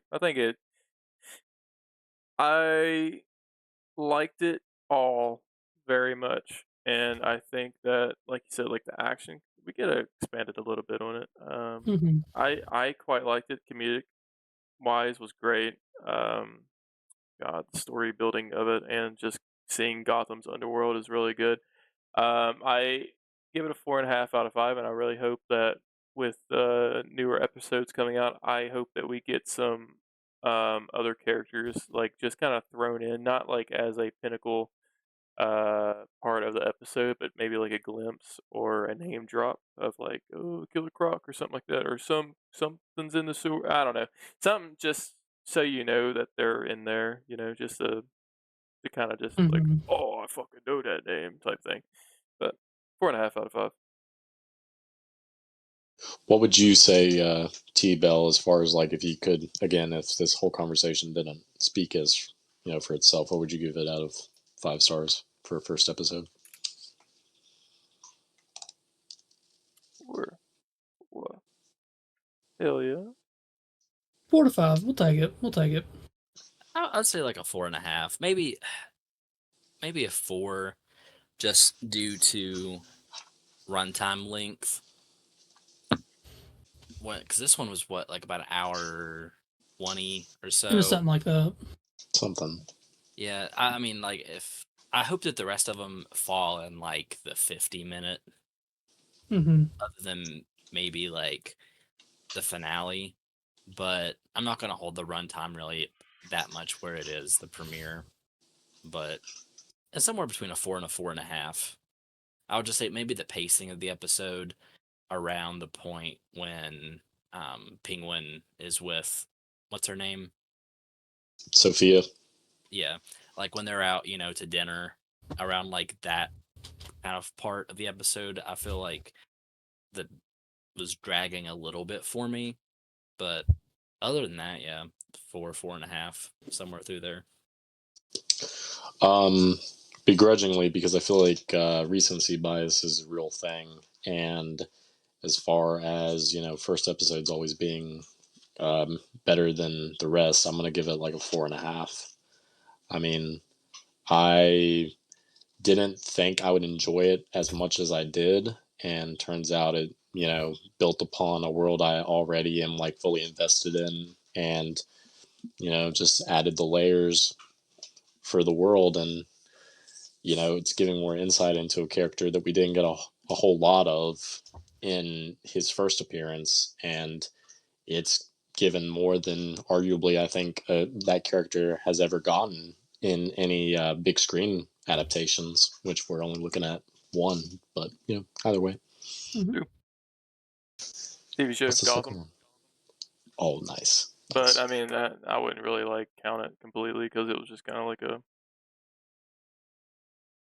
it's just like another TV wise type thing. Amazing. Well, that's the Ping one. Wow. Just to say, before we jump off of Batman, though, we do have kind of two projects that are coming up because we have Joker, in like a week and a half? Yeah. And then it was just announced that they're making another Batman game by Rocksteady, like the Arkham kind of stuff. I don't know if y'all have played those or not, but they're very good games. Oh, man. So, all right, so I'm gonna pull a Chad. I own them, but I have not played them. gotta play them. They're pretty You good. gotta play them. Arkham Asylum and Arkham City, top fucking tier. Arkham Knight's really good, but just the car kind of brings you out of it a little bit. But I'm gonna say you might love it since you never played them though. I would love to go back in time to where I first played Arkham Asylum again because the feeling I had as a kid was so fucking. It just blew my mind thinking like I'm in Arkham Asylum. This is fucking holy shit. Loved it. But top tier games, them working on a Batman game with Rocksteady, I'm excited for. I think what really pushed it, I don't know if they've been, working on one for the longest time, but they haven't said anything. I think what really kind of pushed it was Suicide Squad didn't do that great. A lot of people shit on it. I played a little bit of it. It wasn't that great. It was just kind of like a regular shooter type thing, wave type. Not that great. But when they released the trailer for the Arkham Batman, I forgot what it was called. It was VR. Like it was a great cinematic for the trailer, and I think that showed an interest that we want this type of game again. And I think that's kind of what maybe if they weren't, working on it, hidden away, I think maybe that was something that kind of piqued their interest again because man, there are some top tier games. I will not lie. Let's say it was Batman Arkham Shadow is what it was called. Shadow. The cinematic was great. It just feels like a lot of the kind of like Batman games in that universe are just not done well very recently because, like you said, you got Suicide Squad. You had that, which I heard was okay, for VR. Gotham Knights, I know it's not tied into that, but it's still in the Bat family. So maybe they're just like, let's try to get something at Multiverses. I know Batman's in that. He's not really a big deal in it, but Gotham Knights wasn't as like bad as people like really brought it out to be. I was playing a little bit of it. It doesn't feel bad. I did like that it wasn't connected to the Arkham verse, but Suicide Squad was, and there was an uproar on and spoilers. If you it's just kind of like it's connected to the Arkham verse, but the way they killed off Batman and such, and it didn't sit well with a lot of fans. So I feel like if they really do it properly, they could bring it back harder than ever, especially with. Oh, I'm not going to spoil it. With how it was left off back when it initially came out. So super excited for that. Super excited for that. I saw where some people have kind of, which is a property that doesn't get as much love as it should, which I have limited context on. I'm sure you all have more, but for a game, it'd be cool if they explored like Terry McGinnis, like a Batman Beyond, and they had a fucking Spider-Verse style Batman Beyond movie in development, or they had like a little like concept, like 15-minute, test shoot or whatever and they decided they weren't going to do it. Why? That sucks. I seen the footage for it that it was taking rounds on Twitter. It looked great, and I don't see why they wouldn't want to do that because they've only done the Batman Beyond with the TV show, and then they had 2 movies that came out animated that had Terry McGinnis in it again. But doing that would have been such a you would have so many new audiences finally like seeing Terry, and it's not a dated. I mean, even if you go back to the TV show, the cartoon, it's not like super dated, but you don't see kids really diving deep into Batman the animated series. You got so many DC projects coming out animated wise that it kind of just gets buried. You don't really hear about it anymore. So if they would have done that, they could have opened doors to, I mean, the same level as the Spider-Man ones that Sony does. So I don't know why they didn't go full throttle with that. I mean, yeah, you just look at Miles Morales as a character from where he was whenever they first introduced him to now. I mean, complete 180 just as far as fan reception and overall popularity. So they could have done something with that, and I mean, it's still a possibility. I think a game could, open the door for that, but we shall see. Hopefully, it's not another one of the like microtransaction heavy multiplayer experiences. That shit, it's getting old. I feel like a lot of gamers are feeling that burnt out feeling for that. Dude, I'm like the biggest Halo fan, and it's just like they made the multiplayer free, and then you'd have to what was it? It's like my brain just was like zero thought after what you just said. So, but just the way they did that, free game, but a lot of microtransactions with the armors and stuff. You're just like, Jesus Christ, just let me play the game. It was all in just like battle passes or the whatever they called them. The episodes. Operations. So tiresome. Okay, well, moving right along to another big main topic, which with the notes I've written down, I don't even know how I'm going to make it through this. The Lighthouse, Robert Eggers' second theatrical film. Last week we covered The Witch. We're going to The Lighthouse and maybe The Northman. On the way to Nosferatu. So, The Lighthouse still very much holds up in my eyes. Chad, this was a first-time watch for you, correct? Correct. Amazing. Outstanding. I was a little lost at first, trying to follow everything, because I feel like it jumped around a little bit, with the whole him seeing the siren, like, the first night or whatever, and then the whole tentacle thing that was up in the lighthouse whenever, what was it, his name, Thomas, was up in there. Mm-hmm. So, overall, I enjoyed it. If I would have to rate it, I would probably give it like a 3.5. I enjoyed it. Like I said, I got lost a little bit in some sections, but it was a good watch. Imagery-wise, it definitely is more out there than The Witch. I mean, I feel like The Witch still has a lot of deep meaning in what it's portraying, but I feel like definitely The Lighthouse goes in 10 times on that. So I'm noticing like a theme kind of with these movies from the same director is they focus on like one theme, like how The Witch was talking about like sins, and then how like pretty much they died because of their sins, and they kind of like reflected like what like the apple and the wood chop and stuff like that. So I've seen glimpses of that here in The Lighthouse, and talk about that whenever we kind of get further in. So again, going chronologically because I was a madman and wrote a lot of notes for this. As soon as you get the opening, you're immediately thrusted into this just sea of gray, and then you slowly see a ship begin to appear in the horizon. And you get these two men, and Actually, in this scene right here, they're going to post up in the lighthouse, and the other two men are leaving to get back on the ship.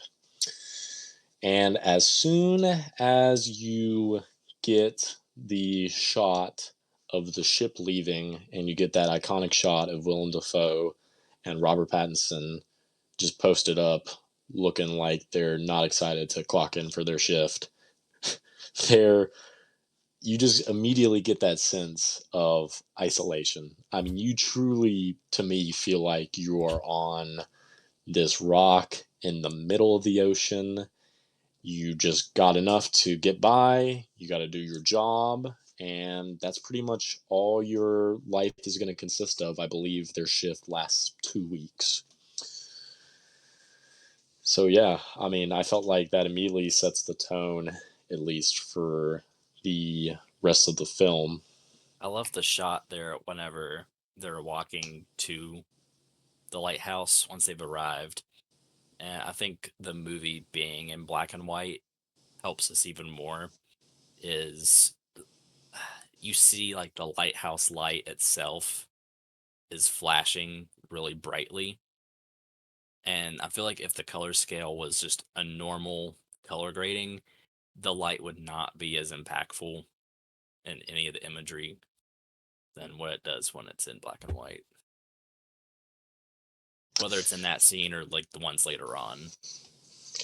Yeah, I mean, Robert Eggers went from, a really stark color grading in The Witch, like we were talking, almost as black and white as a film in color could get, to a full-on black and white film. And good point, Tyler. It definitely adds overall just to the visuals and what you're seeing. Tyler, we could start your fart count. The double shot fart at like 5 minutes in geeks me tremendously. I mean, because first he rips ass as he's like getting up or something, or he's like shuffling around, and then he rips ass again as he's exiting the room. And you got to think, like, I'm clocking into this job where I'm like basically like bunking with this dude for 2 weeks, and he's already out the gate ripping ass. Have y'all ever worked with an older person at work that just does it and just doesn't say anything? Openly all the time. A Shameless. guy I work beside, you can hear the flaps just from him ripping. When I worked at Staples, there was an older guy who worked there like usually like 1 day a week, and he would just like help unload the truck. And it would be one of those. We'd just be mid conversation. He'd let it rip. We'd be out on the sales floor stocking stuff. He'd be with a customer. Just No way. no thought about it. Just did it. So that's real. I love to live that dangerously. Jesus Christ. So I only counted 5 in the entire movie. Maybe I missed some. Your count had to have been off, buddy. I felt like there was a lot of ass ripping, I felt like. And I felt like I remembered there being more. But there was the 2 at the beginning, and then there's like 2 sprinkled around somewhere in the middle. And then towards the end, whenever you get the shoes comment. Yeah. He was in bed. He did it once. Yeah. I think that. So I'm sure there might be a couple I missed. But... Chad, how did you feel about the farts? It was kind of, that era, I would say it's more acceptable. Because, you know what I mean? Back then, people didn't care. They just let them rip. I'm trying to find if there's a count online. There's a 1 minute and 51 second YouTube video of every fart from the Lighthouse. So there's got to be at least a good bit of them. 1 minute, holy shit. Somewhere in the comments, there's probably a list of them or something. I found out. It's crazy. Excellent analysis. Probably going to be the highlight of the episode. God. You're not even 30 minutes in, and I feel like you can already get the sense that Thomas, which in the beginning I could not for the life of me remember Willem Dafoe's character's name. I knew Robert Pattinson was Winslow, but I could not remember Willem Dafoe's character's name. But Thomas, you could immediately recognize Thomas's obsession with the light from the lighthouse. I mean, because in the beginning, Winslow is kind of like, well, we're going to be, taking our shifts. And he's like, no, I am, I've been doing this longer. I got, more experience than you. I get the light. And Winslow gets all the grunt work. So, it's kind of at first you can kind of get a sense that he's maybe a little protective of it, but, you definitely don't realize where it's going to go later on in the film, but it's just that seed planting for in the beginning. I said first night, weird night for both fellas. Robert Pattinson saw Winslow. Gosh, I just love Robert Pattinson. The Batman, and then this. Wow, what connections? Batman and Green Goblin are just chilling out. Oh my God, what is happening? It's really the multiverse. That's their first interaction. You get Winslow encountering the man he murdered in the water. That's really visceral. I love that shot of him like shivering and the water is like about up to his chest, and you can see his like teeth clattering. And with the seagulls throughout the film, I was kind of looking more like into researching what the idea behind them might be, but then it was kind of answered later in the film because again, it's been so long since I've seen it. For a while, I was just like constantly watching it because I was obsessed with it. But I looked up online a seagull can kind of be interpreted as like a constant threat of death because they're always, a opportunity animal. They're going after like whales that have been beached or like dead, and they're like trying to pick at the remains, and their squawking kind of sounds like laughing, and you can tell immediately that it's getting to Winslow. And then further on, it's said by Thomas, killing a seagull is bad luck. I had like the biggest like thought just now whenever it's like not to skip anything, but towards whenever it says like it's bad luck to do or to kill seagulls, but whenever Thomas says to what was his name Winslow. he that they like have like a tall tale of what was it like uh that like seagulls are like the souls of Sailorman. Yeah. And I was thinking, dead sailors. what if they are maybe they're stuck there and dead? Maybe it's like a loop for them. I never really thought of it because there's a lot of imagery that is shown because there's a seagull with one eye, and then you see and I'm not trying to skip anything because we can go in your order. We see Willem Dafoe's character with one eye closed when he gets in the grave, and then at the end you see Robert Pattinson's character Winslow's with one eye butchered out when he's on the shore. And I was just thinking, like, that'd be such a weird concept of maybe their souls are connected to that lighthouse, and that's the light. I don't know. I'm thinking too much into it, but I'm just like, that would be a never-ending loop because Thomas said he had a partner before they went crazy,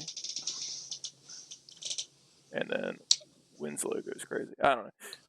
I don't think you're thinking too much into it at all. I mean, I recognized I couldn't really necessarily remember when the seagull had the one eye, but I remember Thomas having the one eye shut in the grave, and then him getting his eye picked out, Winslow, at the end. But yeah, no, I mean that's another connection that you can make. Ooh, See, I fine. took one note, and I don't know like if that's what the theme of the movie was going for. See, kind of bouncing off Avery, I think this is what's Robert Pattinson's character's name? Is it Winslow. Winslow. Winslow? I think it's his own personal hell. I think there was one time that he's went to the island, the events kind of played out the same, and he just keeps repeating this Yeah. cycle of, and then you could bounce off the seagulls if it's not Dead Sailorman, maybe it's him every time he's been in this loop, It's like a and they just keep eating him, and it's a there's also a foreshadowing. little bit more that I'll go into later that I picked up because of like some other things, but When he said that, like, there's sort of like a foreshadowing whenever he's looking into their water when it gets or contaminated with the seagull that's like kind of like crowing in there. The first time you see that seagull with the one eye, it's kind of like just like it's patched or whatever. It's like healed that way. It's looking down at the other seagull, and that kind of is like a foreshadowing of what Winslow did to Thomas. He was in the grave looking down at him, and he was still alive. Kind of. I am just like getting all these fucking like imageries in my head right now. Like, what the fuck? Boys, you all are blowing my mind. I don't know if I am gonna have the brain capacity by the end of this. Whew. I'll blow your mind in a bit. Don't worry. Oh my gosh.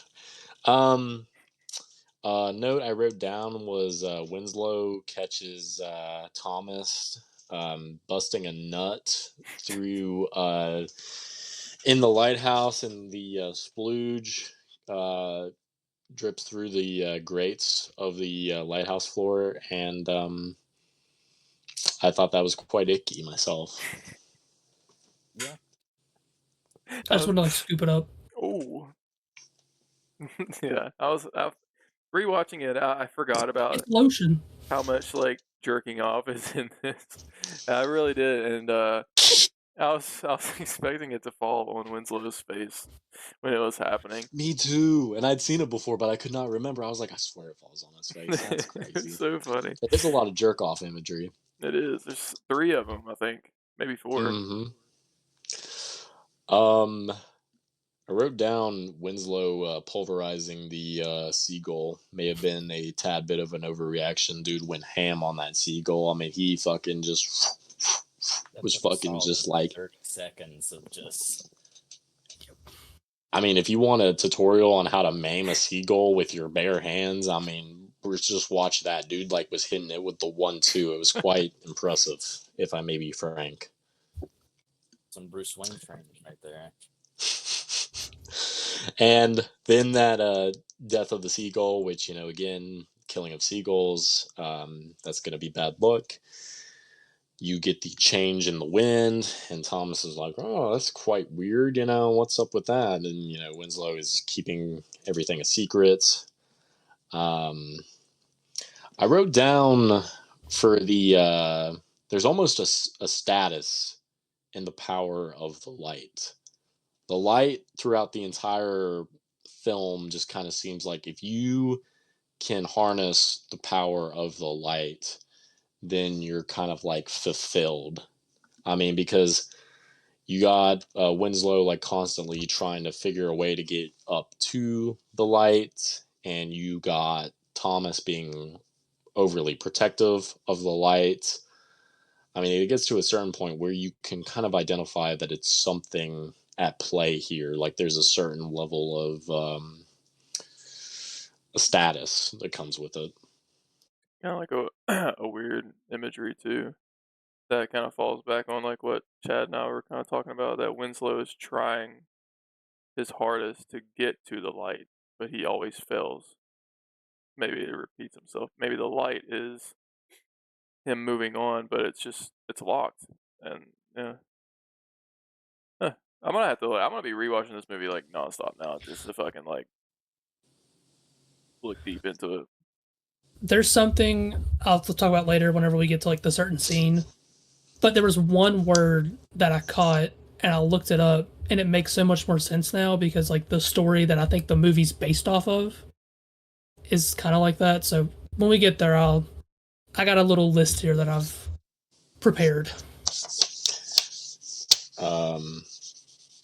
You all are killing me. Wow. I just need to talk shop with you all after I get done immediately watching something and being I don't know. Winslow running into the siren. I just wrote down that kind of reminded me of Caleb running into the witch in The Witch. I thought that was kind of a nice parallel.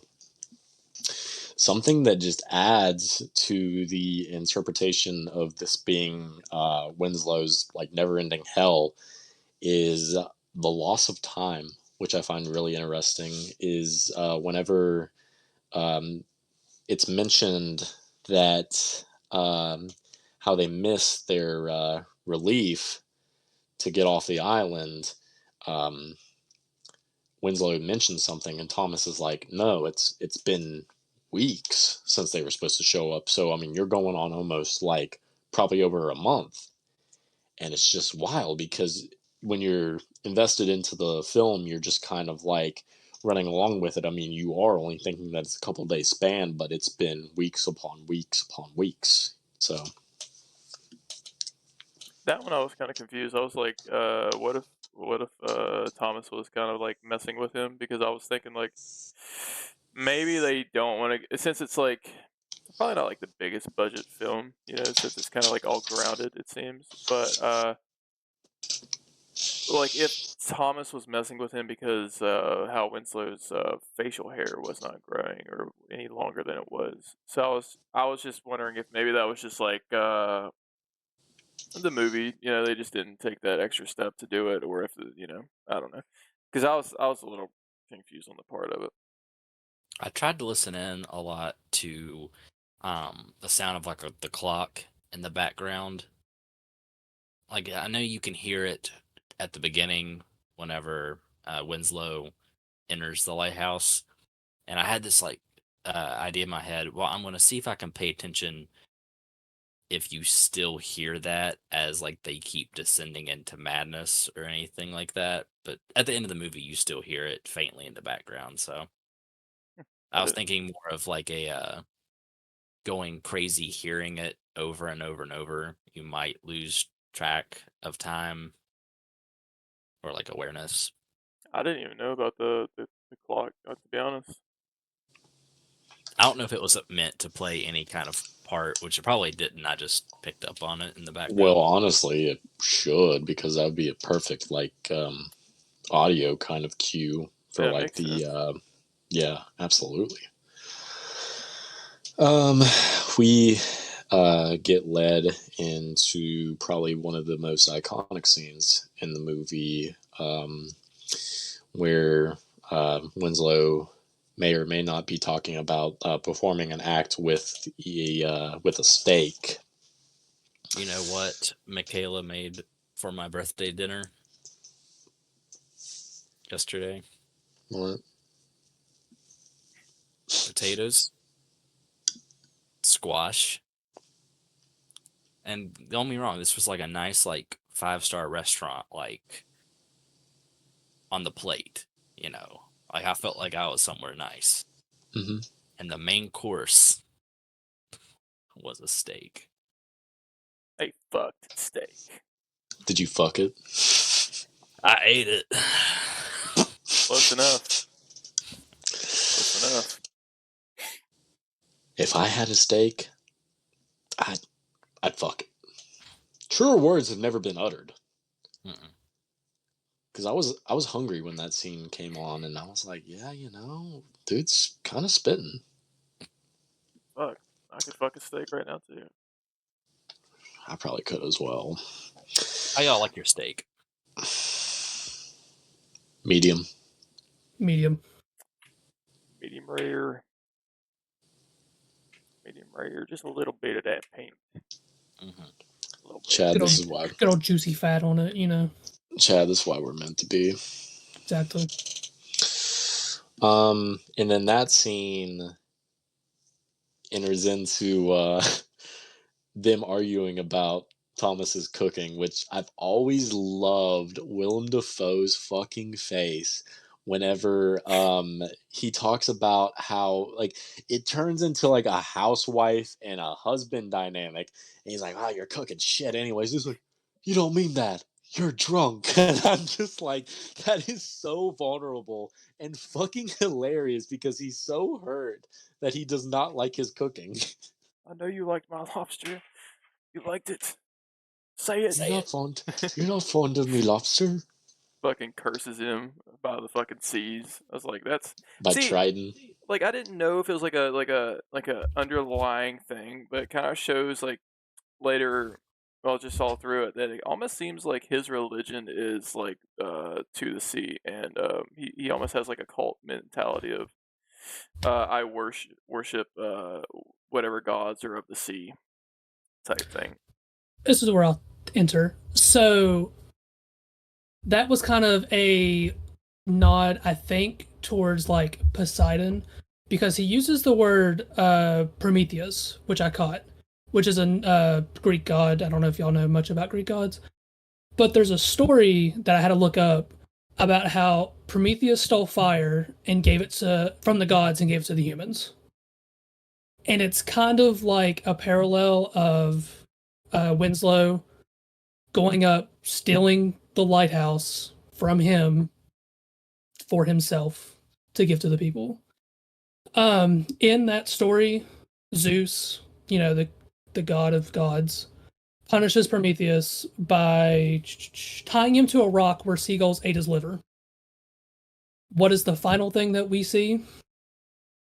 He also says something like, "You'll be punished," in the Thomas does, like, "You'll be punished." Immediately after that, a seagull squawks. I don't know if you had subtitles on or not, but I did not know that. I don't know if that's what the movie is trying to entail, but when I seen the word Prometheus, I was like, that's something like Greek goddish. And then him talking about tridents and, the sea, and I rest my case here. That's a lot of connections to be kind of like. If that's not what they're going for, that's crazy. Also, in that story about Prometheus stealing the thing, it does a thing where after he stole it and it gets eaten by the seagulls, it's an eternal thing. Kind of like the whole, he's stuck on the island, it's his own purgatory, his own hell. That kind of vibe. The black and white. Purgatory. All right, guys. So that was the 5th episode of Jabbas Dungeon Podcast. It's not going to get better than that. Hey, you can thank Reddit for that because they made some connections for me. Hey, Mike. Once I seen the word Prometheus, so Mike, I didn't know that the Lighthouse and Alien were in the same multiverse. Wow. Holy fuck. Awesome. Yeah. And now we know xenomorphs can be expected in the Lighthouse too.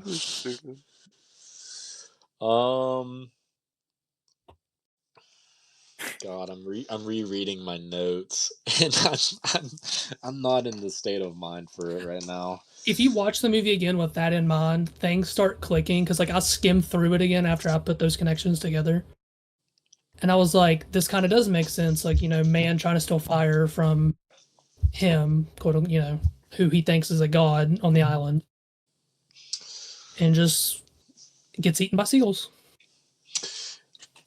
If you all don't mind, I'm going to read my notes verbatim. Okay. Not only was Winslow cranking his hog to Siren Puss, but he was also having visions of who he had murdered. Pretty rough one, that crank, I would say. Average Friday night. Am I right, boys? Man. The rowdy drunk sea shanties, first of all, give me life. To the hard cut of them slow dancing, to then which turns into a fist fight, is probably one of the most undefeated scenes. I trust you. God. I honestly rewatching that and then seeing them slow dancing and stuff, and then they fight, and then they just end up kind of laying together again. I was fully expecting me to realize that I missed entirely that they fucked somewhere along that line, and I was like, I was thinking, I was like, did I just completely like black that out or just not remember them fucking somewhat? And they didn't, from what I can tell, but They probably did. there might have been some blowjobs thrown around a little bit, but it was very interesting to see. What I love with their chemistry in the movie is a couple months ago, I had watched a YouTube video where Willem Dafoe kind of like breaks down like his most iconic roles, and The Lighthouse was on there, and he was mentioning how he hadn't met Robert Pattinson like before they kind of like got on set. So like any chemistry that they have is just what they built while they were there, which also helps, the fact that their characters are meeting for the first time and they're stuck here, they don't know each other and they have to get along. Hmm. So I think it was kind of cool that like even on set they weren't familiar with each other. So Yeah. it's still like working with basically a stranger. Can you imagine the pressure? Like, you got Willem Dafoe right there, and then Willem Dafoe's probably thinking, I got this upcoming, established star. Uh, I got almost that like, Twilight dude. yeah, I got the Twilight. He sparkles. Um, just thinking of Robert like Pattinson. a, a like a competitive style, like who could outdo each other. I don't I know. was thinking like Robert Pattinson started like, oh my god, that's the Green Goblin. I know him. The Goblin, fucking Goblin, and the Batman. Man, talent all around. But now that Mhm. there's so many, now I just got so many more questions. You know, it's crazy how like we all kind of see this same kind of perspective of it, and then you saying like that tale. That's kind of fucking nuts. The Norse thing, or yeah, the Greek god. I'm excited if we do watch whenever we watch the Norseman to see whatever they talk about in that, whatever story plays into that, because there's going to probably be some sort of, I'm going to hopefully say Norse mythology. So, but Watch it. we will have to watch it. We can touch I don't up. know if I can give it a second round. Oh, is it bad? It's not worth it. It's just not my vibe. It just doesn't connect probably like the rest of them. No, but I'll give it another shot for you guys. The Northman. If we get to that one. Well, I was saying I would like to see, like, since, both movies that we watched so far of his have had some sort of underlying story or, tale to them, what story did he pick for the Norseman? And then how does that connect to whatever would be anthology, I guess, he picks? God, dude, it just makes me more excited for Nosferatu. Like, it really does. I mean, really. like his filmography choices are definitely focused more on the like, tall tales, mythology. Because even with Nosferatu, you look back at like the origin of like vampires, so they're definitely all connected in the sense of like topics. I do. When does Nosferatu come out? Do you know the date on it? Christmas. Christmas. Maybe closer to time, but I think it would be a fun idea if we all watched the original Nosferatu. I watched it that'd be like heat. a week or so ago. You watched it a week ago? Yeah, a week or two. I think it was when I had COVID. So that's I think it was. I watched the original one, but the color version, which really doesn't do anything. Because like where the like quality of it's already so old. Like the color more so like flashes like in and out, depending on okay. like you'll see it and it'll be like fully in color, and then the next frame's black and white. But I would like to watch the version that came out in the 70s too. I think that one's directed by Werner Herzog. Nosferatu the Vampire. Yeah, I think it's the one he did. I believe so. So that's kind of like a play on like that's the if I remember correctly, I could be spouting out my ass, but I believe that's like the film is kind of following the production of Nosferatu, and it's kind of like if there was like a real vampire that kind of inspired the film, or there was like a vampire that was kind of playing part in the making of the film. I think it's kind of meta, especially for the time period it came out, which I believe, yeah, it was like the 70s or something like that. I thought it was just like a straight remake. I don't believe so. Oh. I could be wrong. Real quick, before you wrap up on the Lighthouse, one point I wanted to make. I did not at all remember Winslow getting Thomas to walk around on all fours and bark like a dog. That was quite insane.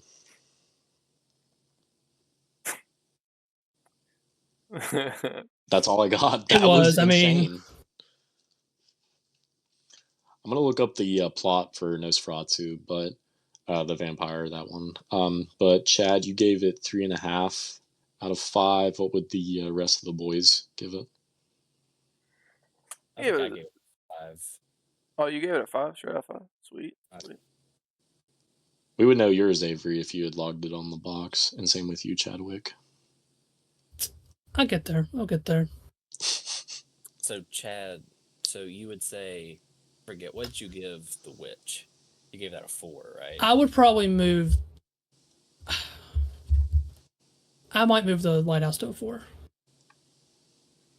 Just after all the discussions and stuff like that today, like I could see it being a little higher than what I initially thought. I'm gonna give it a 4. I think definitely the speculation of it is very interesting, very very interesting. Which it just makes you kind of like wrap your head around it more to really think if that's what it is. Because now that I'm thinking like if this is his purgatory, black and white just is perfect for it. Mm-hmm. Because you really think of every time you think of like purgatory, you think black and white. In my mind, at least. Damn.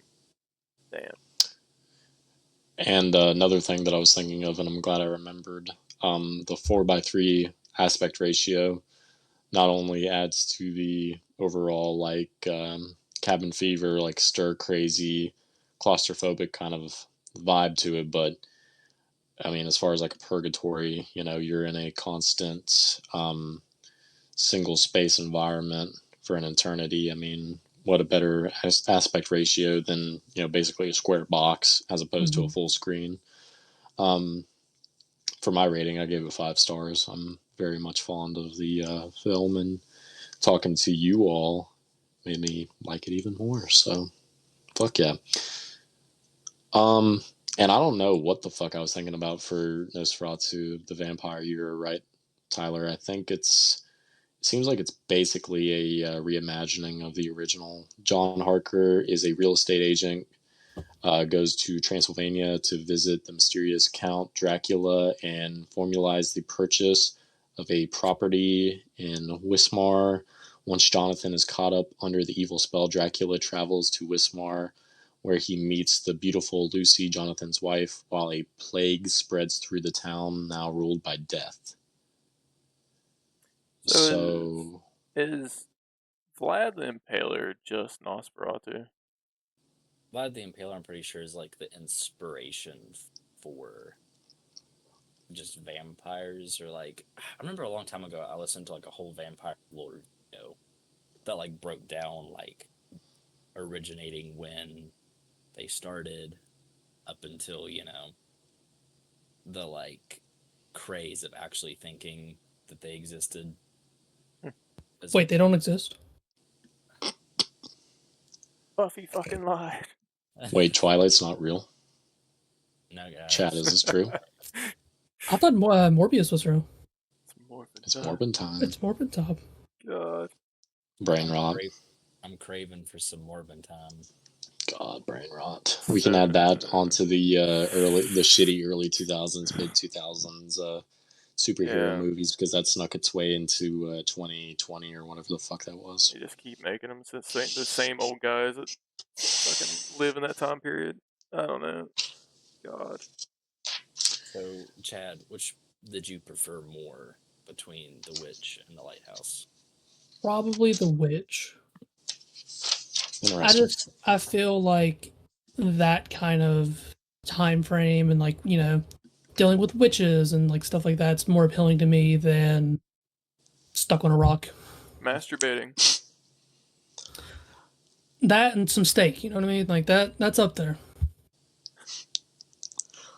Well, sweet. We got through Robert Eggers' second film in his filmography. If you all would like to hit on some news topics before we sign off, we already talked the Batman Rocksteady game. One that I was wanting to touch upon just because you love to see it. Alien Romulus crosses $340 million on a $80 million budget on the box office, making it the highest grossing horror film of 2024, which you love to see. Yep, and if anybody's into Romulus or anything Alien, there is a prequel comic coming out. I know that comics nowadays get kind of overlooked a lot of the time. And I should live by the word that I say, but if you are able to go to a comic shop whenever it releases and get something, because it does help out the artists, and I should live by that word, but I slack. So Is that a single issue or is that going to be like a whole run? I think it's just going to be a single shot. I haven't really heard much about it, other That's than awesome, I think though. when Tyler or somebody sent it in the chat. But if I had to guess, it's going to probably just be like a single issue. Sometimes that's how it goes with movies. It's just like a single issue and it leads up directly to the actual thing. Yeah. Another thing we were talking about, which would be pretty sick, and I think in all of our minds, Zach Kreger, the director of Barbarian, in talks with Sony of potentially doing a Resident Evil film. I feel like, just given what he done in Barbarian, which for a directorial debut, I'm pretty certain is just a sight to behold, I think could totally fit in the over-the-top nature and horrific aspects that you get in most Resident Evil games. We have definitely moved past whatever we've been getting for the last 10 years as far as Resident Evil films. I haven't seen the newest one that wasn't Mila Jovovich or whatever. I haven't seen that one, but it wasn't well received. But I think that'd be an interesting one to see, especially under his vision. I don't know how many of the Resident Evil games you've played, but I like how they've kind of went away because like in the 2010 kind of area, they started just being focused on action. The games did, and now they're kind of going back to their horror roots with 7 and 8. So I played 6. I played 7, which, like you said, was the going back to the horror roots. Mm-hmm. 8, and be damned, I've been trying to play the 2 remake, but I'm too much of a pussy. That You need to just play the fucks 2 with me. remake, and you need to play the 4 remake. The 4 remake looks The sick. 3 remake's okay. That game's a little too fast paced in my opinion, but 2 and 4 are some of the best Resident Evil games that's out there. You got Leon Kennedy. You do. Best character. And then we got already, which I haven't looked too much into this, but I've seen the headlines, so probably didn't do as much research as I should have. But a Terrifier 4 tease, which you love to see. I mean, as long as we enjoy Terrifier 3, which I think we gotta keep up the train of all of us going to see it. Mm-hmm. We gotta see it, and maybe Chad will come up with like a crazy Hail Mary theory on Terrifier 3. So you never know. We'll see. Still got to get through 2, but we're getting there. Yeah. You want to say your thoughts on the first one for one? I guess we'll get to 2. Yeah, we can do that. Because I say, judging by what you all think, I think for October, for at least one of the first weekends, because I can't remember when Terrifier 3 comes out, but it's early October. We I should think try. it's the 11th because I looked at it because of scheduling. So that's the second weekend in October, right? Yes, because the first weekend we have Joker. I don't know if y'all will see that or not. And Avery's kind of talking about it a little bit. So Definitely. We need to hit on Terrifier 1 and 2 to lead into our thoughts on 3. I don't know if y'all want to watch the Joker again, if y'all are going to go see it opening weekend, but we could do that for this one, talk about it, then we'll have the second movie come out. Then we can talk about it on the following podcast, as well as Terrifier 1 and 2. Run into 3, and you just keep going. I'd very much be down for rewatching Joker. It's been quite a while since I've watched it. I love it. Again, Rock and Roll Part 2, never been able to hear it the same way. And one thing that I guess, unless you boys have any other thoughts to finish us out, was the Thunderbolt trailer. What was everyone's thoughts? I enjoyed the trailer. The only thing I did not like, and I don't know if I'm going to enjoy the movie because of it, I feel like Bucky is out of place. I understand he was a villain, in Cap 2, but he just kind of, he kind of redeemed. I don't feel like the other characters like Red Guardian, Taskmaster, Ghost, I don't think he should be linked with them. So I don't know how they want to do that. I've heard a rumor. I don't know if it's true. I'm not going to say it because it's kind of a big spoiler if it happened, but we shall see. What do you think, Avery, as far as your first initial reaction whenever you were watching it? Like Chad has said before, or I can't remember who said it. Like I don't really know what they're going for with this movie. Like I don't really want a Suicide Squad type movie. Like the comics of Thunderbolts they're decent. I just Taskmaster doesn't really interest me that much. They changed up that character a good bit, and it just doesn't hit like I feel like it should. I mean, like the character does memorize everything, but isn't it like technology wise that the person can do that? And Ghost, I don't really have much information on that character, but every time I see the character, I think of Borderlands. What a Zero. Yeah, Zero. Bucky does seem like a wild card. If they don't use him as maybe somebody just undercover keeping them in line, it just kind of feels like a weird placement because I feel like at the end of what was it called, Captain America and the Falcon or whatever, I don't think he was in like a bad place. I think at the end of it he was just kind of like chill with Falcon or Captain America at the end of it helping people. So I don't know if this is a different time period or what, but I'm excited to see David Harbour back as what's his name? Red Guardian. Red Alexei something. I think his character is pretty cool. And the sister to Black Widow, she's interesting. But I don't really know how I feel about it right now. I'll have to see more.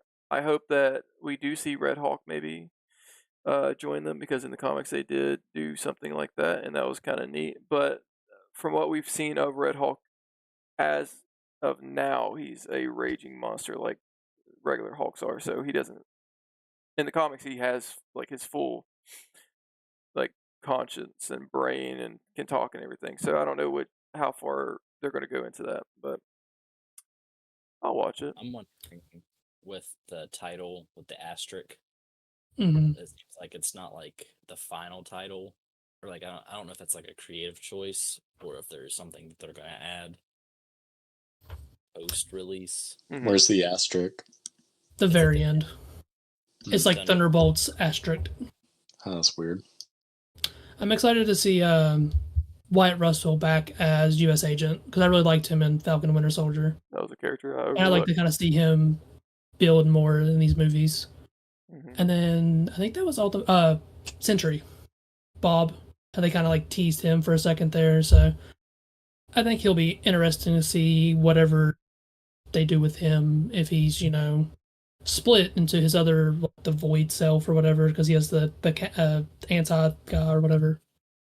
But it'll be interesting to see. So Tyler, do you like the trailer?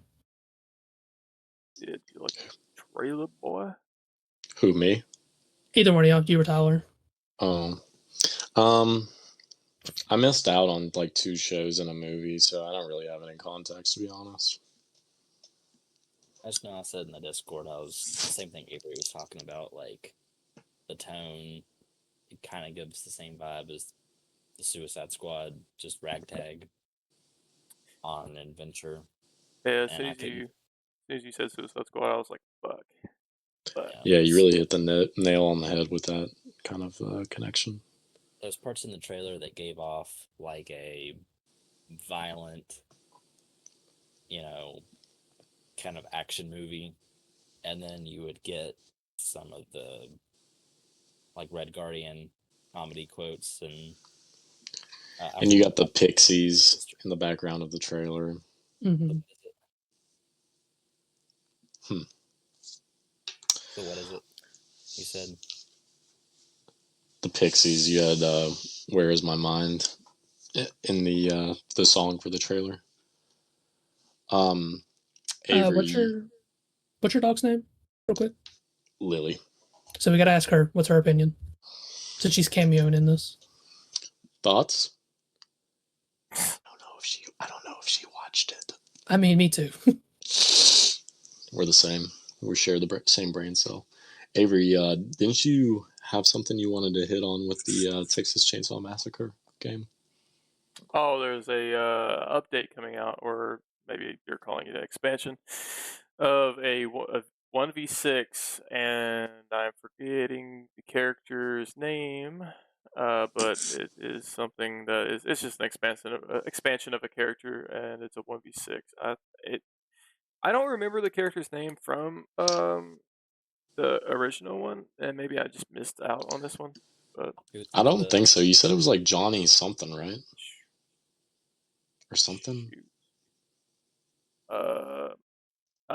If I could look it up. I was trying to get the video to load, but my PC It's in the working. description of it. Johnny something. Is that the name of the guy character that's exclusive to the game that they created? Because they're like a brother and a sister. Oh, so I didn't know if they had something just exclusive to it. It's been a minute since I've actually played the game, even though it's really fun. While he's trying to find that, I will add on to the news that it is most likely that the new Hellboy is not going to get a theatrical release. It's going to go straight to like Amazon Prime and maybe Max and all that, or just purely rent to buy at the moment. I think overseas it had a short theatrical release, but it's been very strange. Over here, you don't really see much of it, and even like the posters you see, they aren't that great. So I get it that they're not trying to go overboard with this movie, with how big of a failure the last Hellboy movie was, and how much comics were just kind of crammed inside of it. So if anybody's interested, if you want to kind of be well known with this story, that is the main point of this Hellboy movie. It is the Crooked Man. It's probably one of the most famous Hellboy comics you can read. It is pretty good, but that is directly what they're going for in the movie. So as far as I know, that I've seen news-wise for it, it's going to be October 7th. That's going to be available. So they got to play it safe. That's all they can really do. Low budget movie. They aren't going balls to the walls with this one. I was interested to hear more about that whenever you had mentioned it previously in the Discord. I can't blame them. Fans are saying it is the closest adaptation that we've got of Hellboy, and Mike Mignola has said that this is, I can't remember word for word, but he said it is probably the closest adaptation that we've got. So he's pretty happy with it as well. And at the end of the day, I mean, that's really all you can ask for is the creator to approve the film. I mean, no matter if it's, a blockbuster or direct to video. I mean, as long as the creator says that's a good adaptation, then what more could you really ask for? So the only last thing I can think of real quick that's related kind of to Marvel is I don't know if y'all have heard of the game Marvel Rivals. They just announced a new character in Psylocke. She's supposed to be a duelist. Me and Avery's played it. It's really fun. It's like a competitive like 5v5 66 kind of game. And at the end they did a little teaser for Moon Knight, which is kind of cool to see him getting more of a public, look other than the TV show that was decent. So just wanted that little bit in there that it'll be, they'll be there at launch hopefully December 6th, I think. Yeah, that's gonna be a game that's gonna have a chokehold on me, Chad, and Devin for a long time. The beta did, so. Oh my god, yeah, we were playing the shit out of it like every night. It was so fun. Super cool. fun. But Sweet. I think that is the end of episode 5. And we will build up for the next one. I don't know for certain what we're going to be talking about yet. I know we've been saying Terrifier and maybe Joker and stuff. Maybe we'll throw in some other ones. But do not forget that in January we are doing the Justin Long January, or what I think you had a better name for it, but no, Justin Long January, and we're just gonna Justin Long. We're dedicating the whole month to you, buddy. And it's just a long January. Oh. Coming with that on the spot. But I do not being awkward, but it's very cool to see people kind of supporting us. It's outside of just doing this. I didn't think that a lot of people would watch it, but people that we do know and have worked with, liked it and share it and stuff like that. And I think that's a really cool thing, and I hope that continues. But episode 5 for you, 5 deep already, knuckle deep. Gotta love it, and we'll get back to the Rancor pick. Yeah, Hopefully we won't. Dungeon. Hopefully we don't get eaten.